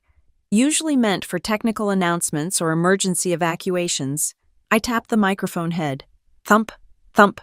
A feedback screech tore through the room, a piercing electronic shriek that made half the audience cover their ears. Victor flinched. The applause died in the throat of the room. 300 heads turned simultaneously. They looked at the side of the stage. They saw a janitor standing there, holding a microphone in one hand and a rag in the other. "Excuse me," I said. My voice was magnified, booming off the marble walls, louder than Victor's had been. "Testing. 1, 2. Victor stared at me. His eyes widened. For a second, he looked confused, like he was trying to place my face. Then, recognition hit him like a slap. His jaw dropped. "What is this?" Victor snapped, stepping away from the podium. "Security, get her out of here." 2 guards started to move from the back of the room, but I didn't move. I didn't shrink. I looked straight at the camera crew, who had instinctively turned their lenses toward the noise. "I apologize for the interruption," I said, my voice steady, cold, and professional. "I am Brooklyn, from the building's logistics and cleaning team. Before we move to the champagne reception, We have a final technical addition to the program, a 3-minute tribute video requested by the founding family. The room went deadly silent. You could hear the air conditioning humming, the founding family. The executives looked at each other. They knew Silas was dead. They knew or thought they knew that his daughter had vanished. Who was the family? Victor's face turned a majestic shade of purple. "There is no family," he hissed, forgetting he was near a hot mic. Cut the sound. Cut the feed. But it was too late. Lena Duarte, in the booth, pressed the enter key. The giant LED wall behind Victor flickered. The Golden Ship logo dissolved. In its place, a massive high-definition scan appeared. It was a letter. The handwriting was jagged, old, but distinct. It was Silas Hartwell's handwriting. Every employee in the room recognized it from the framed memos in the hallways. I read the text aloud into the microphone, my voice echoing over Victor's sputtering protests. "My dearest Laura," I read, "I know you are hiding. I know you are scared, but I have set a place at the dinner table for the granddaughter I have never met.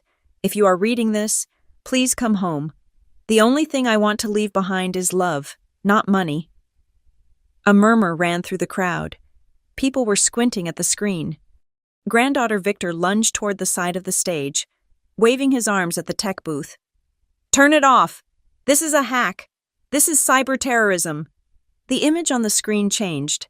Now it was a split screen. On the left was a document titled Renunciation of Inheritance, dated 10 years ago. On the right was a document titled Hospital Admission Form, dated the same year. Highlighted in bright red were 2 signatures, Laura Hartwell, but even a layman could see they were different. The one on the left was smooth, looping, confident. The one on the right was spiky, erratic, leaning backward. Between them, text appeared in bold white letters: Forensic handwriting analysis, probable forgery. "For 10 years, I said, my voice cutting through the rising chaos. A document with a forged signature was used to erase the existence of Silas Hartwell's daughter and granddaughter. That document was filed by the man standing on this stage. Victor froze. The spotlight was still on him, but now it felt like an interrogation lamp. He looked trapped. "Lies," Victor screamed, his voice cracking. "She is a janitor. She is mentally unstable. She was fired this morning." "I punched out at 6 a.m., I said calmly. "I have the receipt in my pocket." The screen changed again. This time, it was a spreadsheet, a flow of money. It showed transfers from Harborline Trustees, LLC, to entities named Luxury Marine Imports and Private Aviation Holdings. While the estate was supposedly being managed for the benefit of the company, I continued, the acting trustee paid himself $2.4 million a year in fees, plus $3 million in unauthorized lifestyle expenses, all while the actual heirs, Silas's daughter and granddaughter, were paid silence money to stay invisible. The reporters were not checking their lights anymore. They were frantic, typing on their phones, filming the screen, filming me, filming Victor. Flashbulbs started popping like fireworks. Victor looked like he was having a heart attack. He looked at the board members in the front row. They were staring at him with expressions of horror. He looked at the security guards.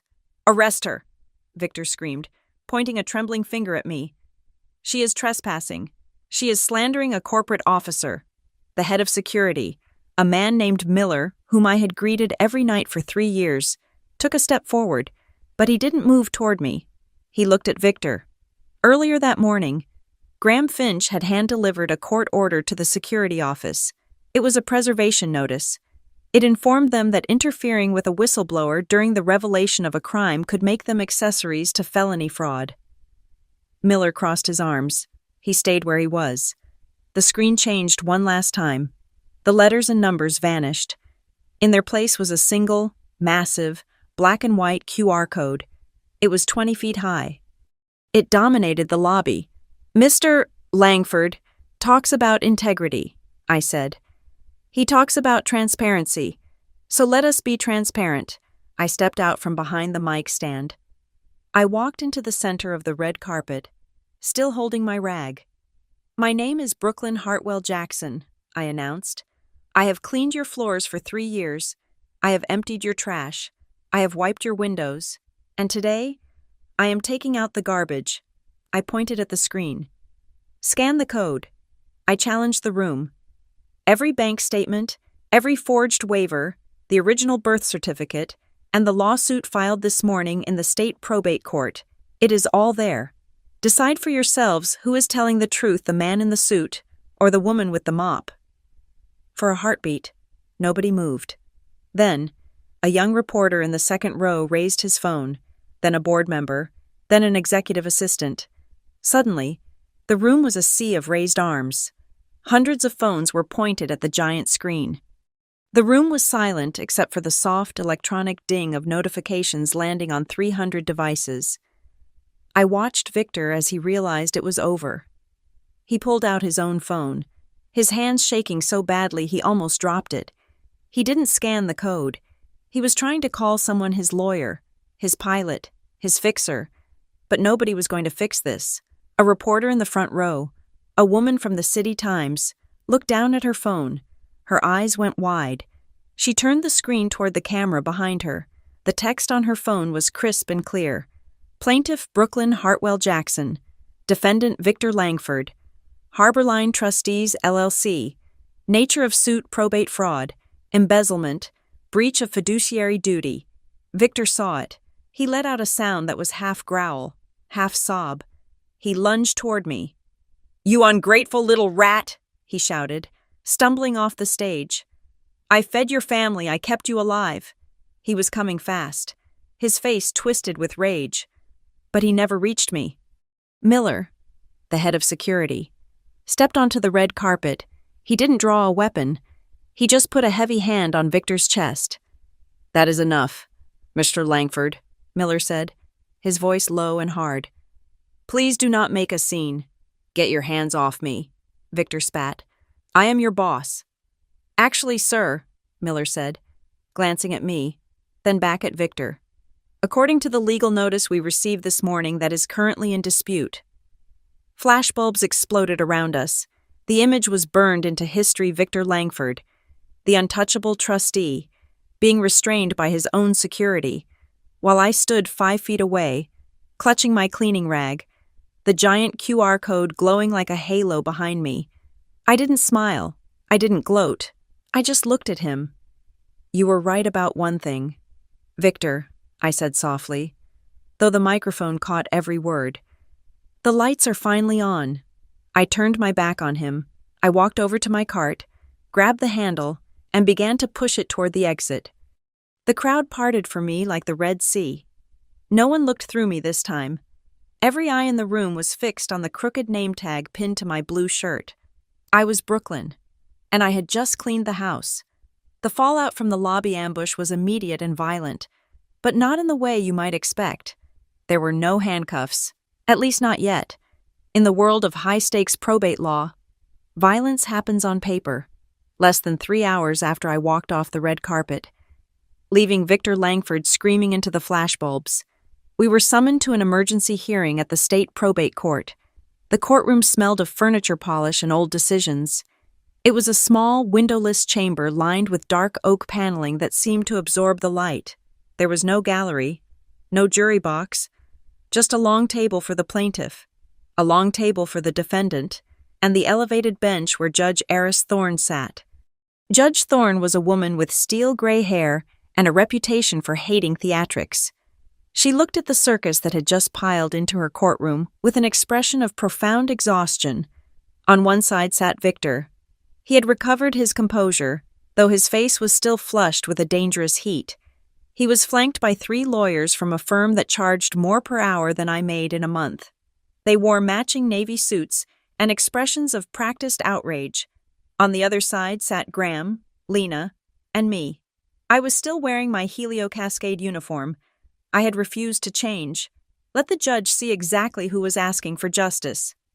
"We are here," Judge Thorne said, her voice cutting through the shuffling of papers, "because the plaintiff alleges a massive fraud regarding the estate of Silas Hartwell, and because the defendant claims the plaintiff is, and I quote, a disgruntled former employee attempting to extort the family trust."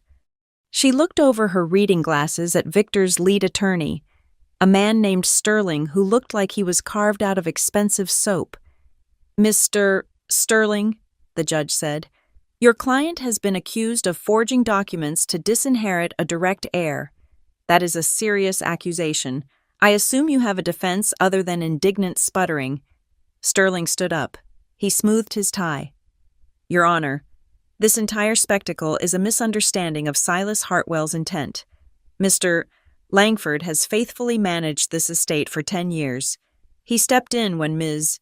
Jackson's mother, Laura, proved herself unfit to manage such a fortune, and Ms. Jackson herself."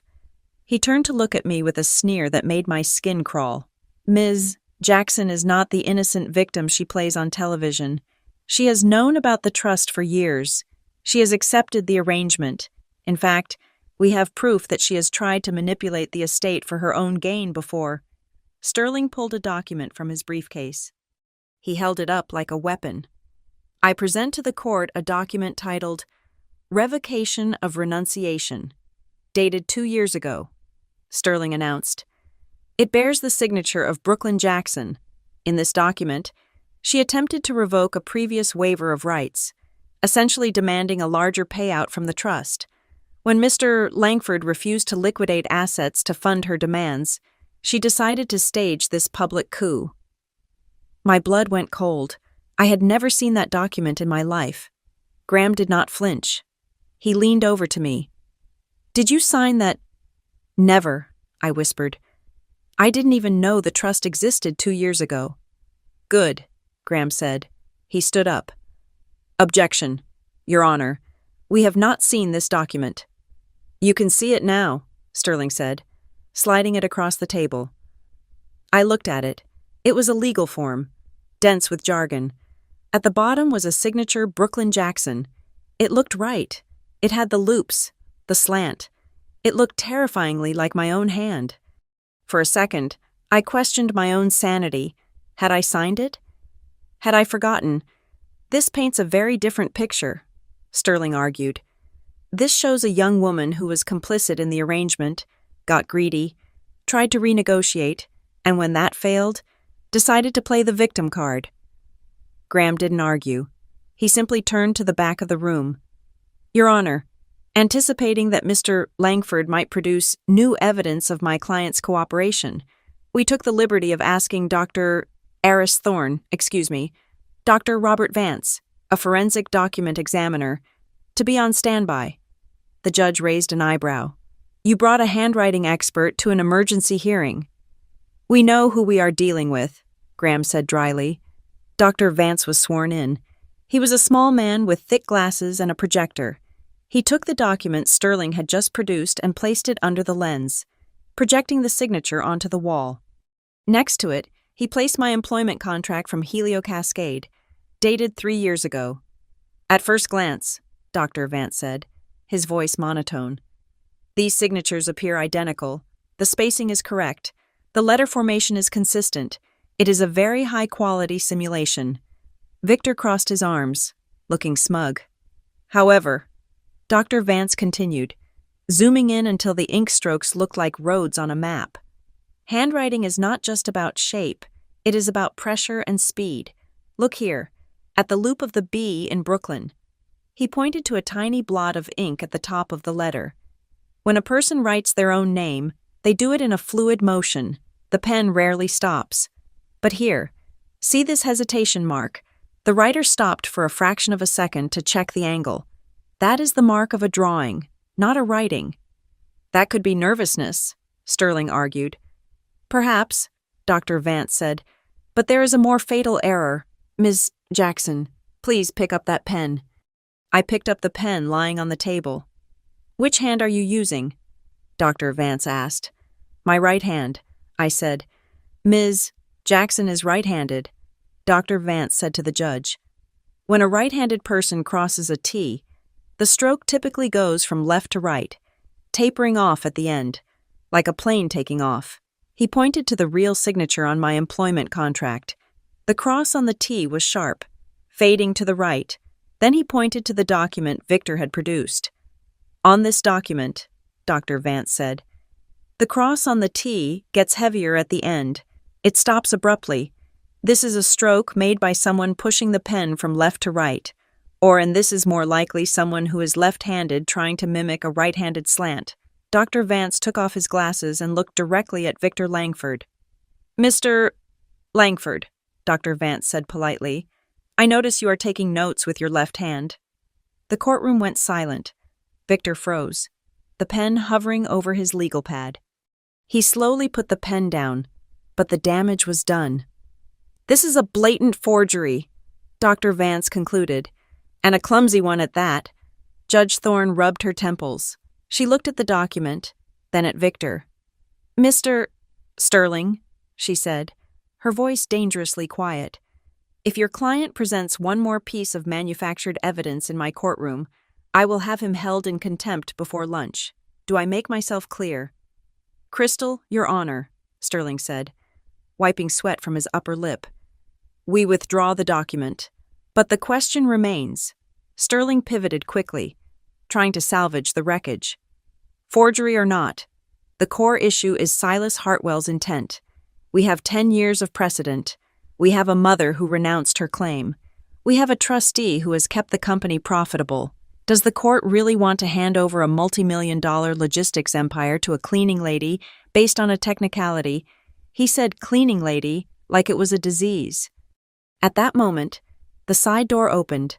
A woman walked in, looking small and terrified, trailed by a lawyer in a cheap suit. It was my mother, Laura. She refused to look at me. She huddled into the chair next to her lawyer. "Your Honor," Laura's lawyer stood up, "I represent Laura Jackson.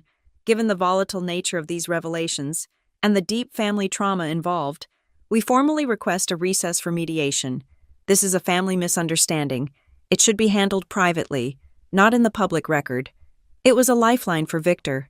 If we went to mediation, they could offer me a settlement.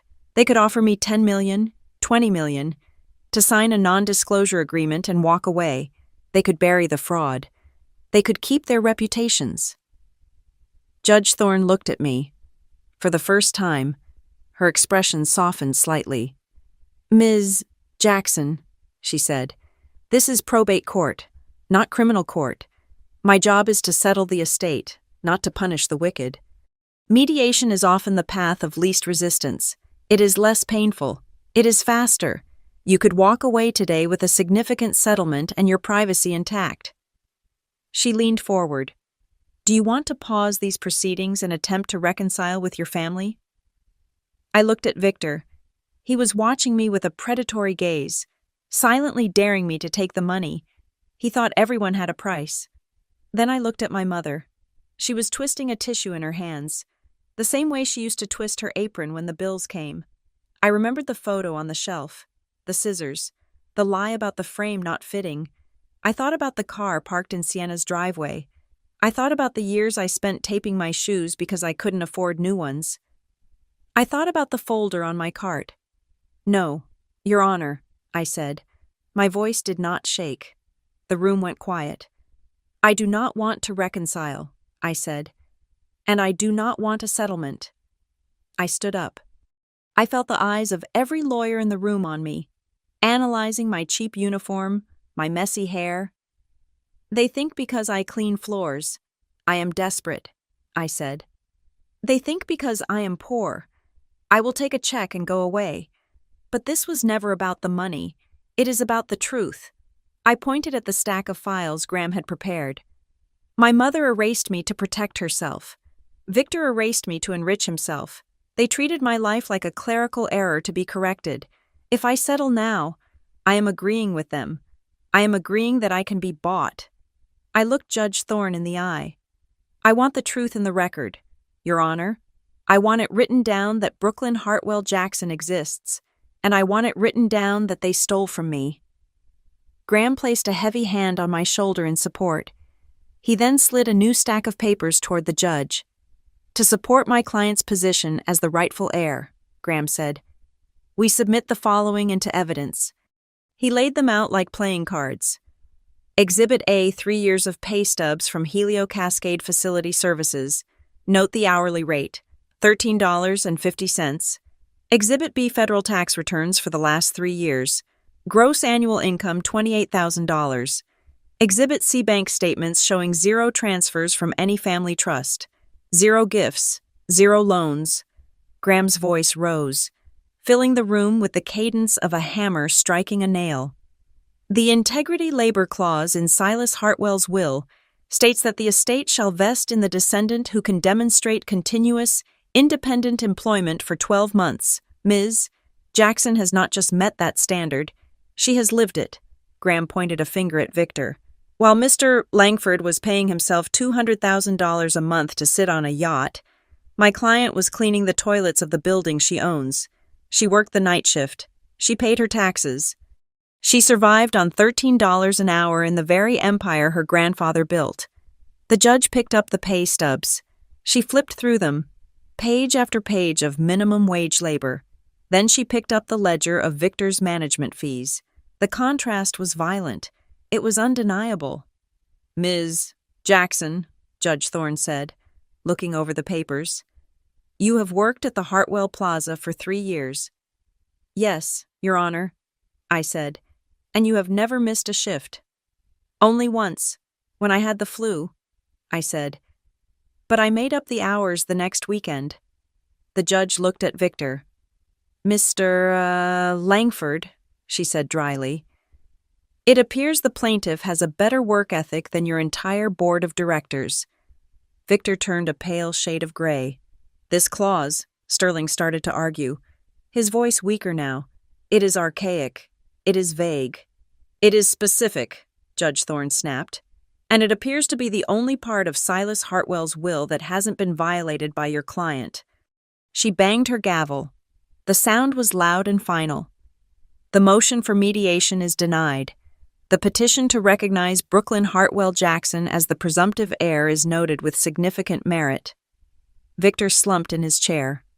However, the judge continued, looking at the clock, this is a complex estate. There are hundreds of millions of dollars at stake, and allegations of serious fraud.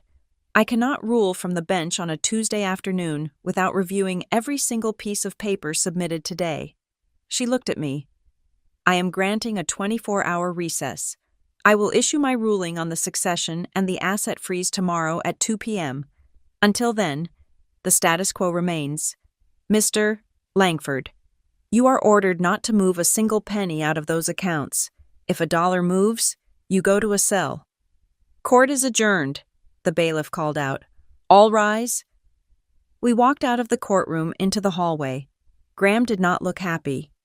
We won the skirmish, Graham said, loosening his tie. But I do not like the delay. 24 hours is a lifetime for a man like Victor. The judge ordered him not to move money, I said. He won't move money, Graham said darkly. He knows he lost the financial argument.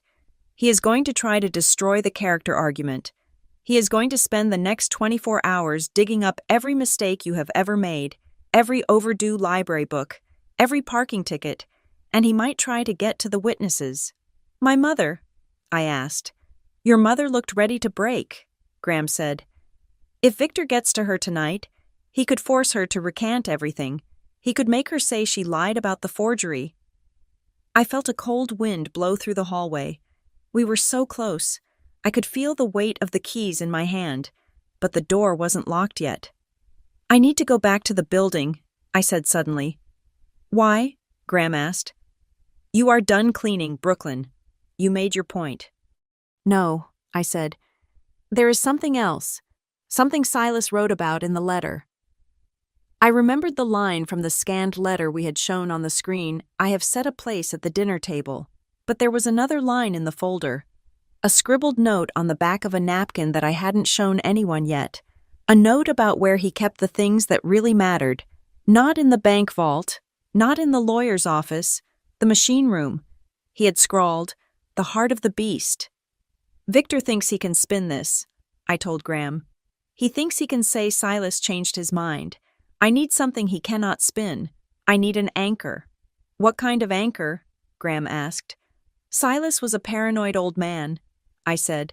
He didn't trust paper. He trusted metal. He trusted the building. I checked my watch. It was 4 p.m. My shift started in 3 hours. I am going back to work, I said. One last shift. If there is anything left to find, it is in the one place Victor Langford never goes. Where is that?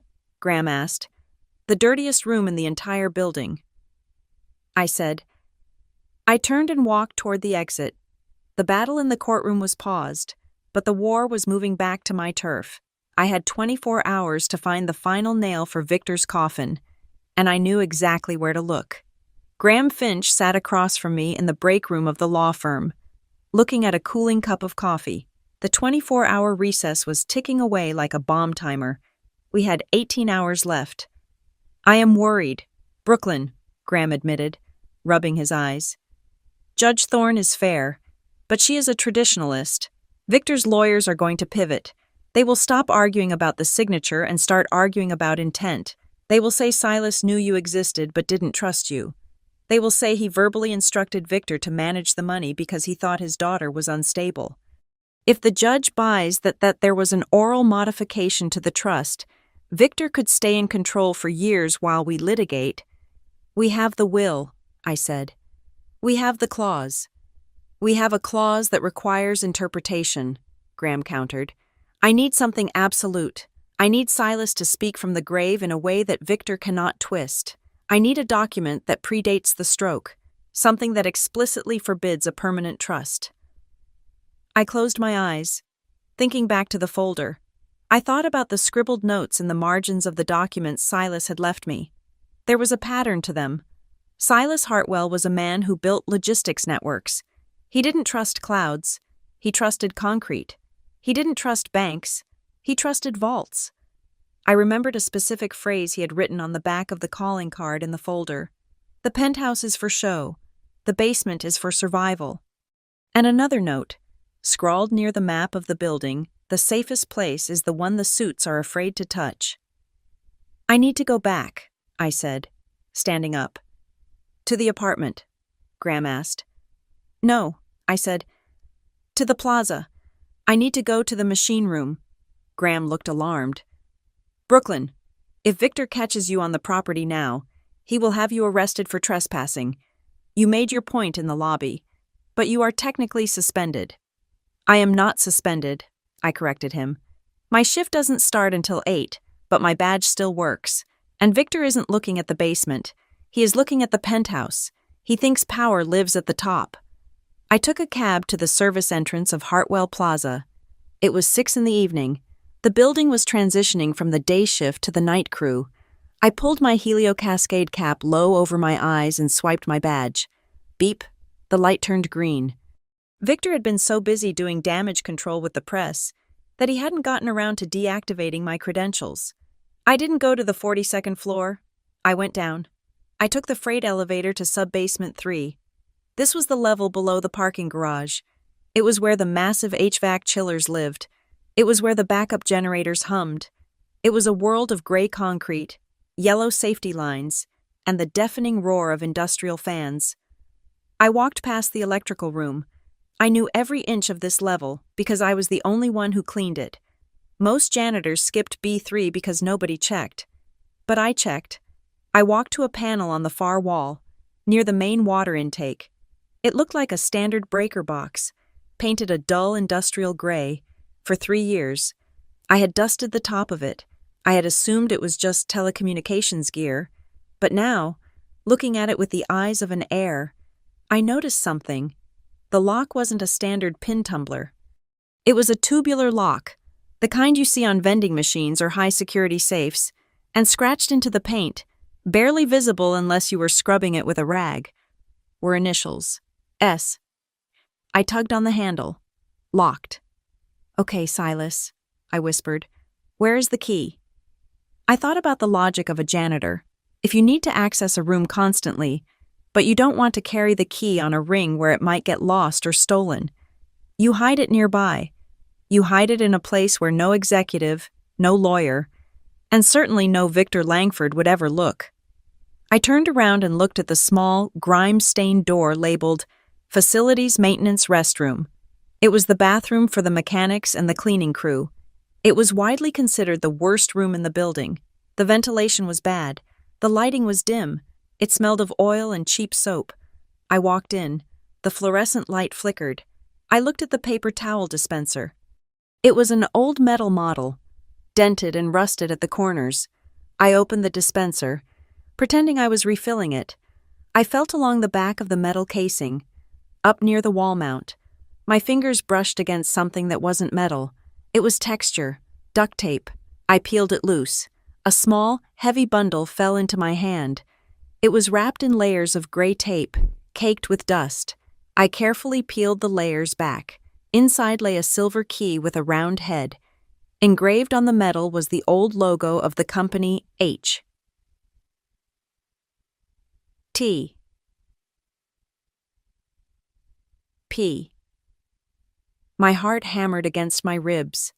I walked back out to the gray panel in the hallway. The key slid into the lock with a satisfying click. I turned it. The latch sprang open. It wasn't a breaker box. It was a hollowed-out safe hidden inside the wall cavity. Sitting on the metal shelf was a small fireproof box and a USB drive with a strip of masking tape on it. On the tape, written in black marker, was one word: integrity. I grabbed them both and ran. I didn't stop until I was back in the freight elevator, ascending toward the street level. I felt like I was carrying a beating heart in my hands. Back at the law office, Graham plugged the USB drive into an isolated laptop. Lena stood behind him, biting her lip. Marcus, the accountant, leaned in. The drive contained 3 files. The first was a PDF titled Founding Charter, unaltered. Graham opened it. He scrolled rapidly to Article 7. "Here it is," Graham said, his voice shaking with excitement. "Look at this. The original bylaws of Hartwell Transit and Ports. Clause 7.2. The line of succession follows the bloodline of Laura Hartwell. In the event of her incapacity or refusal, the entirety of the voting shares shall pass immediately to her living issue. No trust, holding company, or interim manager may hold voting rights for a period exceeding 90 days. 90 days, Lena said. Victor has held them for 10 years. This charter explicitly forbids the structure Victor created, Graham said. He didn't just violate the will, he violated the corporate constitution. The second file was a video. Graham clicked play. The media player opened. A grainy image appeared. It was Silas Hartwell, sitting in his office on the 42nd floor. He looked younger than in the portrait, but tired. The date stamp in the corner was 11 years ago, 6 months before his stroke. He looked directly into the lens. "If you are watching this," Silas's voice rasped through the speakers, "then I am dead, and the sharks are circling. I know my daughter Laura is weak. I know she is scared of the responsibility, and I know Victor Langford is waiting for me to fall so he can pick the carcass clean." Silas leaned forward. "I am hiding this drive because I know they will try to bury my true will, but I am adding a clause, the integrity clause. It is not a test of cruelty. It is a beacon. I do not want a rich heir. I want a worker. If you found this drive, it means you know where the dirt is. It means you know how to clean up a mess." He paused, his eyes watering slightly.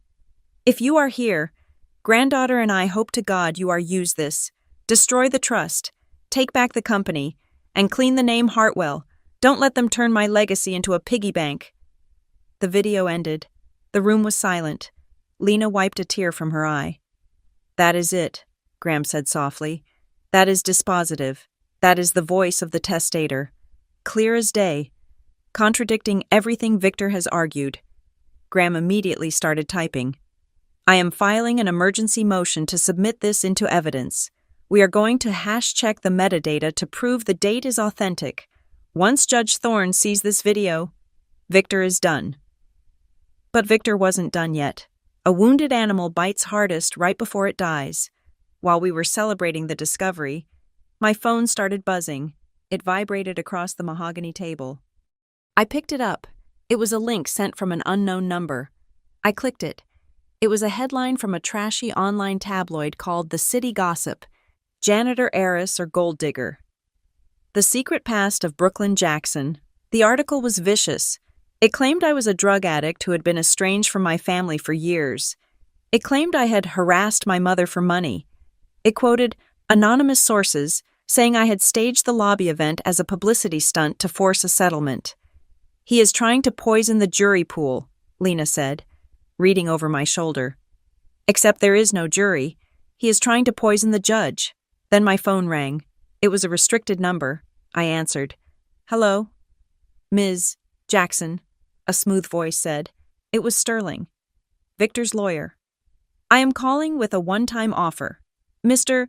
Langford is willing to settle. 50-50 split of the estate. $200 million for you, $200 for him, and a non-disclosure agreement sealing all records of the last 10 years. He wants to buy his reputation back," I said. "He wants peace," Sterling said. "And frankly, Ms. Jackson, do you really want your mother to take the stand again? If we proceed to trial, we will have to cross-examine her about her role in the fraud. She could go to prison. Is that what you want? To send your mother to jail?" It was a threat wrapped in velvet. "I will think about it," I said, and hung up. "Do not listen to him," Graham said. "He is bluffing." But then the phone rang again. This time, the name on the screen made my stomach drop. Sienna. I hadn't spoken to my sister in 3 years. Not since I left home. I swiped answer. Sienna. Brooklyn. She was crying. She sounded hysterical, hyperventilating. "Brooklyn, you have to stop. Please, Victor just called me." "Calm down," I said. "What did he say?" He said he is going to report the car as stolen," Sienna sobbed. "He said the tuition payments were embezzlement. He said if you don't drop the lawsuit, he is going to have me arrested. He said I am an accomplice because I spent the money." "He is lying," I said, my hand gripping the phone tight. "He is trying to scare you." "It is working," she screamed. "I am scared. I don't want to go to jail. Brooklyn, I didn't know Mom just told me the money was from an insurance settlement. I didn't know it was yours." "I know you didn't," I said softly. "Then please," she begged, "just take the deal. He said he offered you half. Half is so much money. Brooklyn, we can all be rich. We can all be safe. Just sign the paper. Why do you have to be so stubborn? Why do you have to ruin everything?" I sat there in the conference room, listening to my sister beg me to sell out. It would be so easy. $200 million. My mother stays out of prison. Sienna keeps her car. I go to a private island and never scrub a toilet again. All I had to do was let Victor win. All I had to do was let the lie become the truth. I looked at the USB drive on the table. I thought about Silas's face in the video. Don't let them turn my legacy into a piggy bank. "Sienna," I said, "listen to me." "No, you listen," she cried. "Just fix it. You always fix things." "I am fixing it," I said, "but not the way you want. Brooklyn, please." "If I take the money," I said, my voice steady and hard, "then I am admitting that I don't exist. I am admitting that my name is worth nothing. If I take the money to be silent, I vanish again. I disappear back into the frame, and I am never doing that again." "He will destroy us," Sienna whispered. "He can try," I said. "But he forgot who has the keys." I hung up. I looked at Graham. "No deal. Tell Sterling to go to hell, and tell him if he contacts my sister again, I will add a charge of extortion to the list." Graham smiled. It was a sharp, shark-like smile. "I was hoping you would say that." He hit send on the email, attaching the hash-verified video file to the court docket. "The motion is filed," Graham said. "Judge Thorne will see the video first thing in the morning, by noon. Victor Langford won't be worrying about a settlement. He will be worrying about bail." I walked over to the window. The city lights were twinkling below us. Somewhere down there was the Hartwell Plaza. My building. I was tired. I was being slandered in the press. My family hated me. But for the first time in my life, I felt clean. Not the kind of clean you get from bleach and ammonia. The kind of clean that comes from scrubbing away a lie. The sun would rise in 6 hours, and when it did, I would be ready. The courtroom for the final hearing was different. It was no longer a quiet chamber of dusty statutes and bored clerks. It was a coliseum. After the stunt in the lobby, after the QR code went viral, the public interest had exploded. There were reporters squeezed into the back benches. There were cameras from the local networks, allowed in by Judge Thorne under a special order for transparency. And there were the employees. I saw faces I recognized from the night shift security guards, maintenance workers, even Gary, my supervisor, wearing a tie that looked like he had bought it 10 years ago. They were there to see if the system actually worked. They were there to see if a janitor could really take down a king. Victor sat at the defense table. He looked smaller than he had 2 days ago. His suit was still expensive, but he wore it like armor that had been dented. He wasn't looking at the gallery. He was staring at the USB drive sitting in the center of the evidence table, labeled Integrity. Judge Thorne wasted no time. "We are back on the record," she said. "The court has reviewed the emergency motion regarding new digital evidence submitted by the plaintiff. We will proceed with the authentication." Graham stood up. He didn't need a speech today. He just pointed to the screen. "Your Honor, we asked to play the file labeled Founder Video from the drive recovered in the secure facility vault." The lights dimmed. The courtroom went silent. On the screens, Silas Hartwell appeared again. He was sitting in his office, the city skyline visible behind him. He looked into the camera with eyes that seemed to bore straight through the 10 years that separated us. "I built this company on sweat," Silas said, his voice raspy but strong. "Not on stocks, not on leverage, on sweat. And I know that when I die, the vultures will come. They will try to turn Hartwell Transit into just another asset to be stripped." He leaned forward. "That is why I wrote the integrity clause. It is not a punishment. It is a test. If my family is to survive, the heir cannot be someone who sips champagne in the penthouse. It must be someone who knows how to hold a mop. It must be someone who understands that dirt doesn't go away just because you look away." He paused. "If you are watching this, and you are the one who found the key in the machine room, then you are the one. You are the worker, and you are the only one I trust to clean up the mess I left behind." The video ended. Victor's lawyer, Sterling, stood up weakly. "Your Honor, this is emotional, but it is not a legal revocation of the trust structure." "Actually," Graham interrupted, "the other file on the drive is—" He opened the founding charter document. He highlighted Article 7. "The original bylaws are clear." Graham read aloud. "No interim trust may alter the line of succession for more than 90 days. Any attempt to permanently divert voting rights from the direct bloodline is null and void." The room murmured. It was over. The legal foundation Victor had stood on for a decade had just turned to sand. But Judge Thorne wasn't done. She wanted the human element. "Call Laura Jackson to the stand," she ordered. My mother walked up the aisle. She looked terrified. She looked at Victor, who glared at her with a silent, venomous warning. Then she looked at me. I didn't smile. I didn't frown. I just watched her. She took the oath. She sat down. "Mrs. Jackson," the judge asked gently, "you heard the testimony about the forged renunciation. You heard the testimony about the payments you received. I need you to tell this court the truth. Did you sign that document giving up your daughter's inheritance?" Laura gripped the railing of the witness box. She looked at Victor one last time. Then she looked at the courtroom full of strangers. Her voice broke. She cleared her throat. "I signed the power of attorney. I signed it because Victor told me I had to. He told me Silas was going to take Brooklyn away from me. He told me he was the only one who could protect us." "And the renunciation," the judge pressed. "The document that cut Brooklyn out completely." Laura shook her head. Tears started to stream down her face. "No," she whispered. "I never signed that. I wanted to hide her. Your Honor, I wanted to keep her safe, but I never wanted to erase her. I never wanted to take what was hers." She pointed a shaking finger at Victor. "He told me the trust was just a holding pen. He said the money was being saved for her, but then he started buying the boats and the houses, and whenever I asked about it, he told me that if I spoke up, He would cut us off. He said he would have me arrested for fraud. So you were silent because you were paid, the judge said. I was silent because I was a coward, Laura said, looking at me. And because he held the checkbook, Victor slammed his hand on the table. She is lying. She is a co-conspirator. She spent the money, too. Sit down, Mr. Langford, the bailiff barked. Judge Thorne looked at the papers in front of her. She took a long, slow breath. She didn't need 24 hours anymore.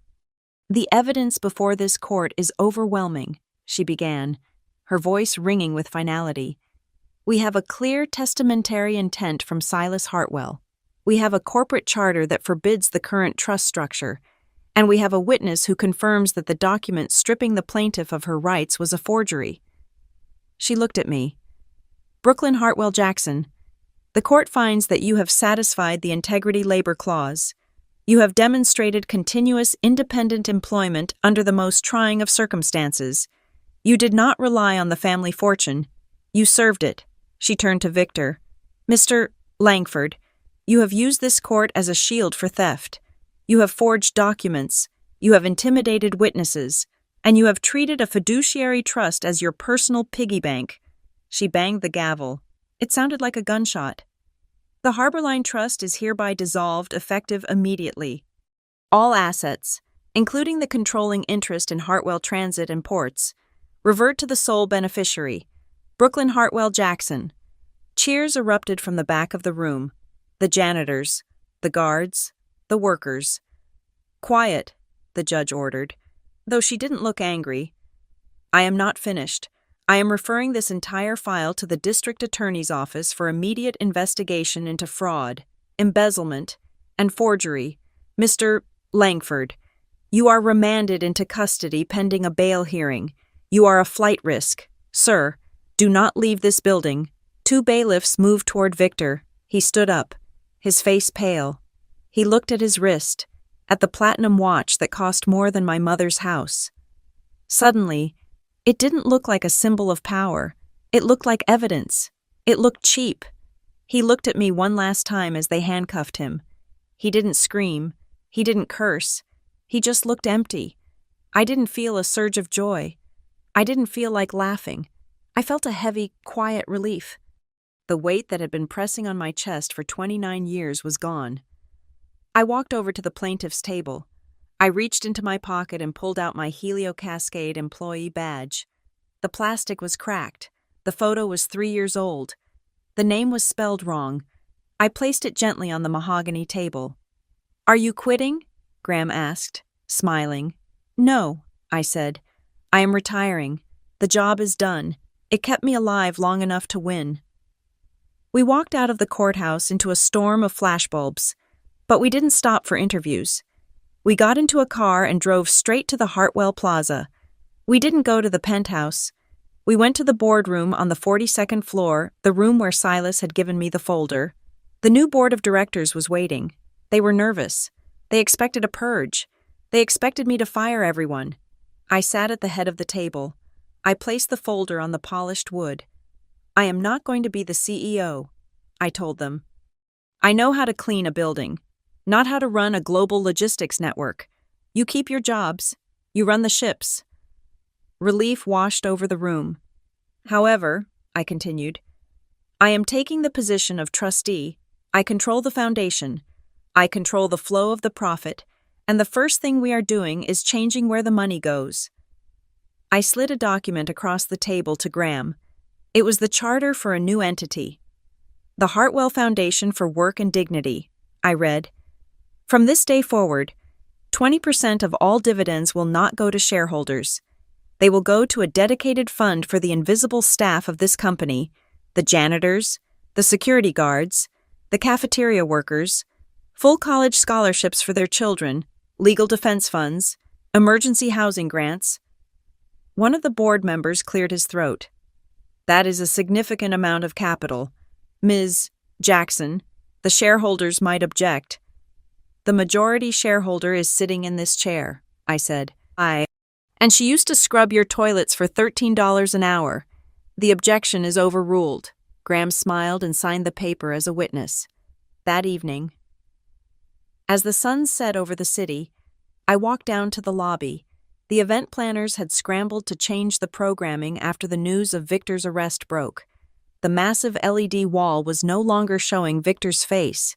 It was blue, a deep, calming blue, and scrolling across it in elegant white letters was the new reality.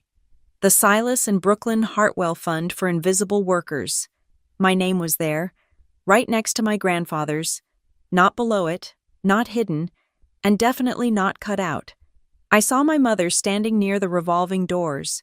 She was holding a small bag. She looked like she wanted to come over, but she stayed back. She was waiting for a signal. I walked over to her. I didn't hug her. I didn't cry. "Where will you go?" I asked. "Back to the house," she said quietly. "Sienna is scared. She doesn't know what to do about the car." "Let her keep the car," I said.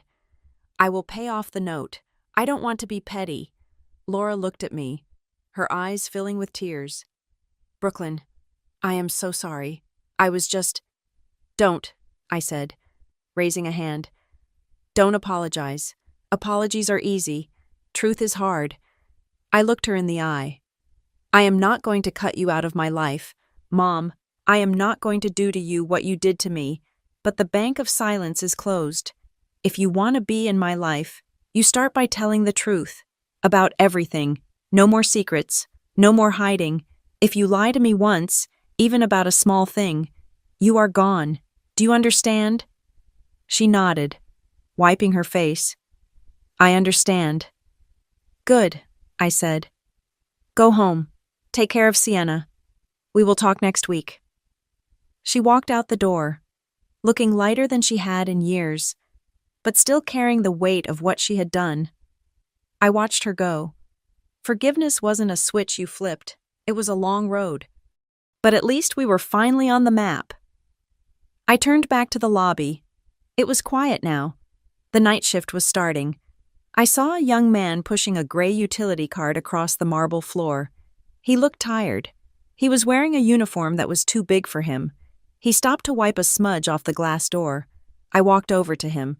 He flinched, expecting a reprimand from a suit. "It's okay," I said. I reached into my bag and pulled out a card, my new business card. Brooklyn Hartwell, Jackson Trustee. "If anyone gives you trouble," I said, handing it to him, "or if the time clock spells your name wrong, you call this number." He looked at the card, then at me, confused. "Who are you?" I looked up at the giant screen where my name was glowing in lights, illuminating the entire lobby.